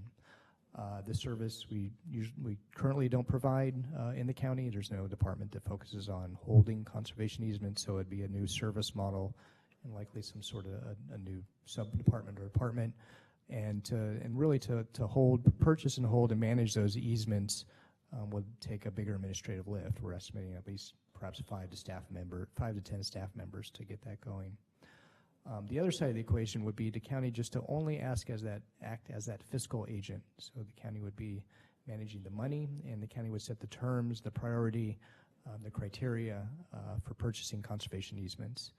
And we could think of 2 general models. One was the county acting generally as a grant manager, and comparatively something akin to our Office of Supportive Housing, managing Measure A funds, affordable housing goal, announcing the ability of funds through a grant program, working with participants to come in that instance developers, to apply for that funding, almost a NOFA approach, notice of funding availability, but providing funds to entities out there to go out and purchase these conservation easements. The pool's a lot smaller. If you look at those who are working in ag preservation in the area we're focused on, there's only a few players. There's our partner so far, which has been the Open Space Authority, who's worked with us. There's the Land Trust of Santa Clara Valley, and to the extent of Morgan Hill, and perhaps some of the other municipalities are interested. So it's a bit different from the affordable housing program where you have potentially a lot of developers who come and apply for funds. But again, a model would be where the county sort of acts as a catalyst of providing that money and providing a priority of how the money would be prioritized and distributed. So under that model, we think the administration burden would be less, just 2 to 3 staff members. And finally, the last model would be kind of what we're doing right now, is just really to continue partnerships with the entities that are able to purchase, hold conservation easements. So this could formalize into a more formal partnership with the Open Space Authority or the Land Trust. The county would be the fiscal agent. The county could set up the program. The county would adopt the program and criteria. But in terms of implementing and providing the funding to an entity that actually purchased the easements and holds them, that would be relying upon our partners that do that today among those 2 entities. One last topic, just for discussion purposes, and this has been done in the past, is the idea of a JPA. We're not suggesting that that's an application that will work in this case. The Habitat Agency is an example of that. They're best used when you have a pool of a bunch of different agencies or entities that have a common goal and purpose and really need to pull those resources together. And in the instance of the Habitat Agency, you had 6 to 7 partners that were focused together on endangered species permitting with state and federal agencies. A bit of a different scenario, and in this instance, we just don't see that similar environment where there's a pool of public agencies together working on one thing. So we're not advocating that approach. So with that, it was really teeing up for administrative options, those broadly 3 options in terms of how the program would go forward, and then turning it back to the task force for feedback and recommendations. Thank you. Laurel. Thank you. Thank you again for giving us a menu of some choices.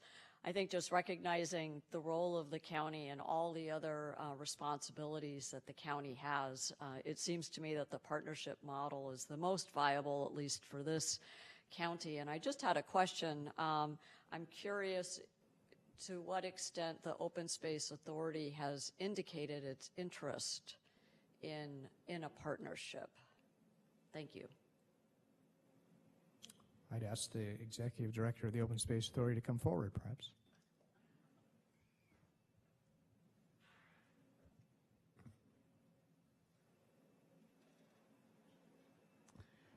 Thank you, Laurel.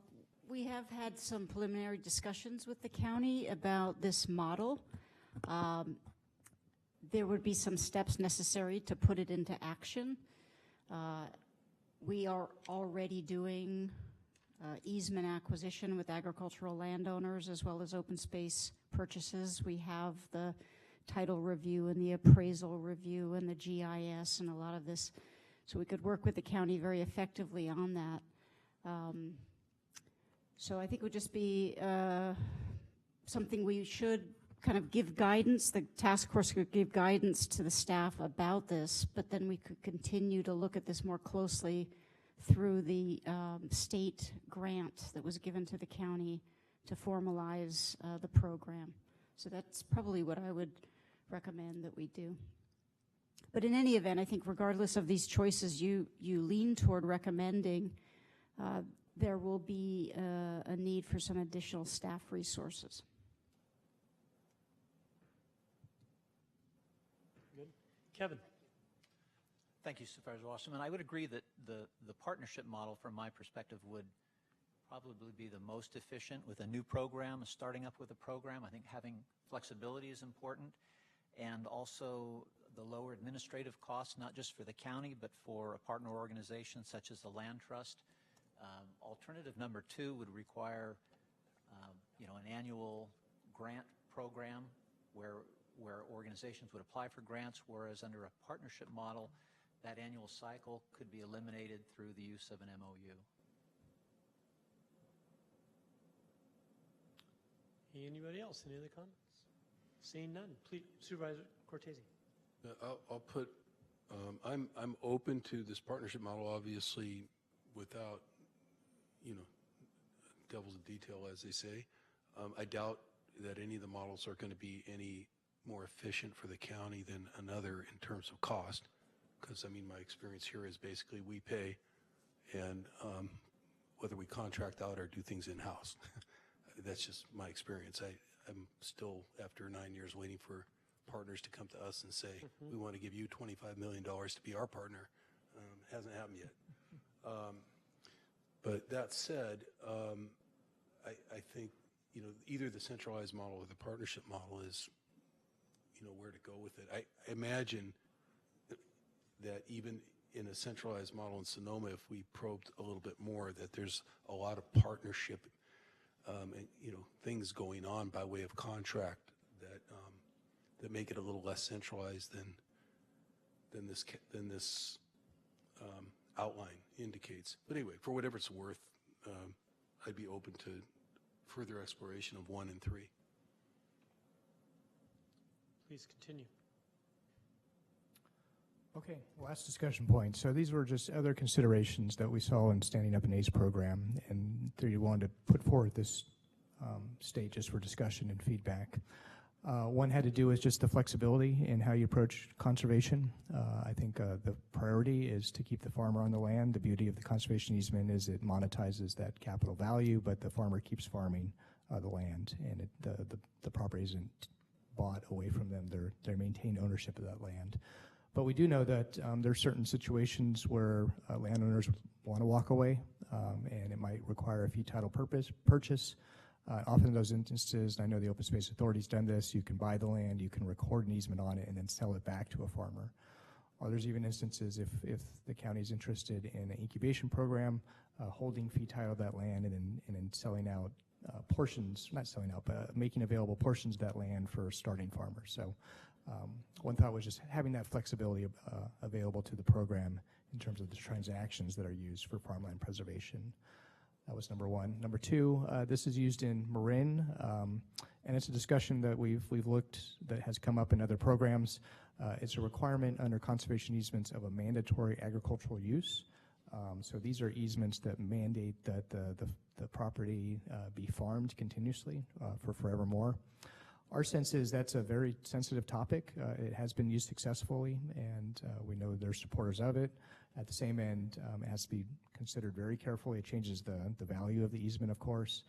And it's our sense that this is such an initial program, it's such an initial phase that a discussion of that, it should be happening sometime downstream. It's just not ripe for that approach at this point. And the last was a bit of the topics that Rob talked about with Long Island, which is this interest blending priority of farmland as working land versus farmland as open space versus farmland or perhaps grazing rangeland as public access. And when you get into these fields, you have a lot of folks of blended interests, and sometimes there's really that expectation that if the land is preserved, the public has access to it. And I did want to underwrite the points that Rob had and write in and sort of the foundational focus of this program really is on maintaining working lands. And if you look really at the areas that we're focused on, it's the valley floor, it's the tilled farmland, where people are doing constant activity on the land and farm worker housing. And there might be instances where the UPIC or the having public access makes sense. But I think in terms of priority, our number one priority of this program is really to allow the farmer to do what they have to do to keep farming the land, and just to lay that out as a foundational priority of the program. And then when available, public access could be appropriate depending on the situation. So just those three main points to sort of frame the program before it, on foundational approaches before it starts. And again, turn it back to the task force for any feedback and recommendations. Thank you. Laurel. Thank you. Again, I think you've done a great job identifying the elements. I think I would agree with you that mandatory agricultural use easements, it would be premature to go that route. I would say in terms of preserving flexibility and marrying farmland and open space opportunities is really a great opportunity for this county. I think we have a very sophisticated population here, and if we are looking for the 2020 election, to the extent we can marry various environmental benefits with farmland and working lands, I think we can hit it out of the park. I think public access is something that we can address. I think the public would understand that if it's a sensitive waterway or an active farm, there really shouldn't be public access. So I think we can achieve the environmental benefit without a requirement for access. And so access under certain circumstances could be considered, but I think we would, again, we want to make sure the farms stay viable. That's the whole point. So, but I think here in this county, we could probably leverage that point to a great effect. I think people would want to have both working farmlands and the environmental benefits, ecosystem benefits that come along with it. Thank you. Kevin. Thank you. Two comments regarding the first bullet and the last bullet on land preservation transactions. The flexibility, sometimes fee title ownership is necessary. There is an advantage to keeping property as private property as it stays on the tax roll, and it puts the grower in control of, or the property owner in control of what happens on that property, rather than a government agency. And in regards to the public access, that my perspective is that is a challenging aspect. When we speak with property owners and with growers, you know, one of the selling points of an ag easement is that private property can remain private property, and that's important to growers because there are times, as you mentioned, where they do want public access for UPIC type operation, but there's other situations. You know, food safety is a big issue to a lot of growers, leafy greens, where they can't have a lot of people coming onto the property and their pets sometimes, and there's a lot of challenges there. So to retain that option, I think, is an important selling point to the landowner who might be considering an ag conservation easement. You'd make a good ag commissioner. Yeah. Bill, is that light on for you? Yes, it is. We don't invite people to come out and walk around our farm, not on commercial farming. I don't think our insurance guys would like it either.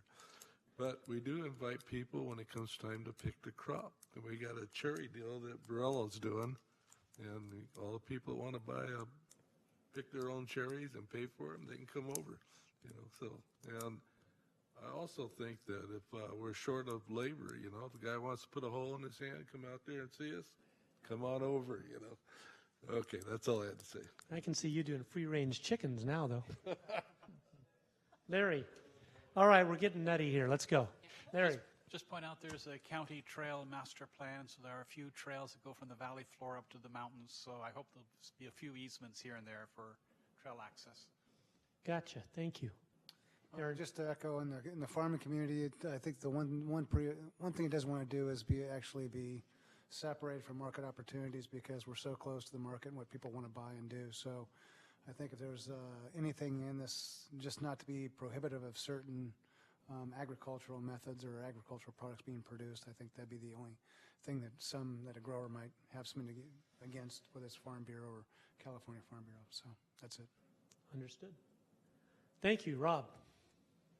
I think that concludes the item. That was the last part of this item. We've received direction from the task force, and that would conclude item 7. Okay, we will consider the report received. Item number 8, we handled. Let's go back to the agenda here, and it should be adjournment and notice of next meeting August 30th. So yes, it is. So next meeting's in these chambers, August 30th, 5:30 p.m. And unless there's any other comment? Yes, Mr. Varela. Through the chair, yes, thank you. I've had a member of the public reach out and has a request to move our calendar agenda on the October 25th agenda item on land use issues to our September 27th meeting. The October meeting would be our 6th meeting. So he's requesting that we move the agenda item on that, which we're discussing, I guess, TDRs and also other issues in respects to land use issues. To So move not to the changing September. date, time, or location, just changing the topic. Correct.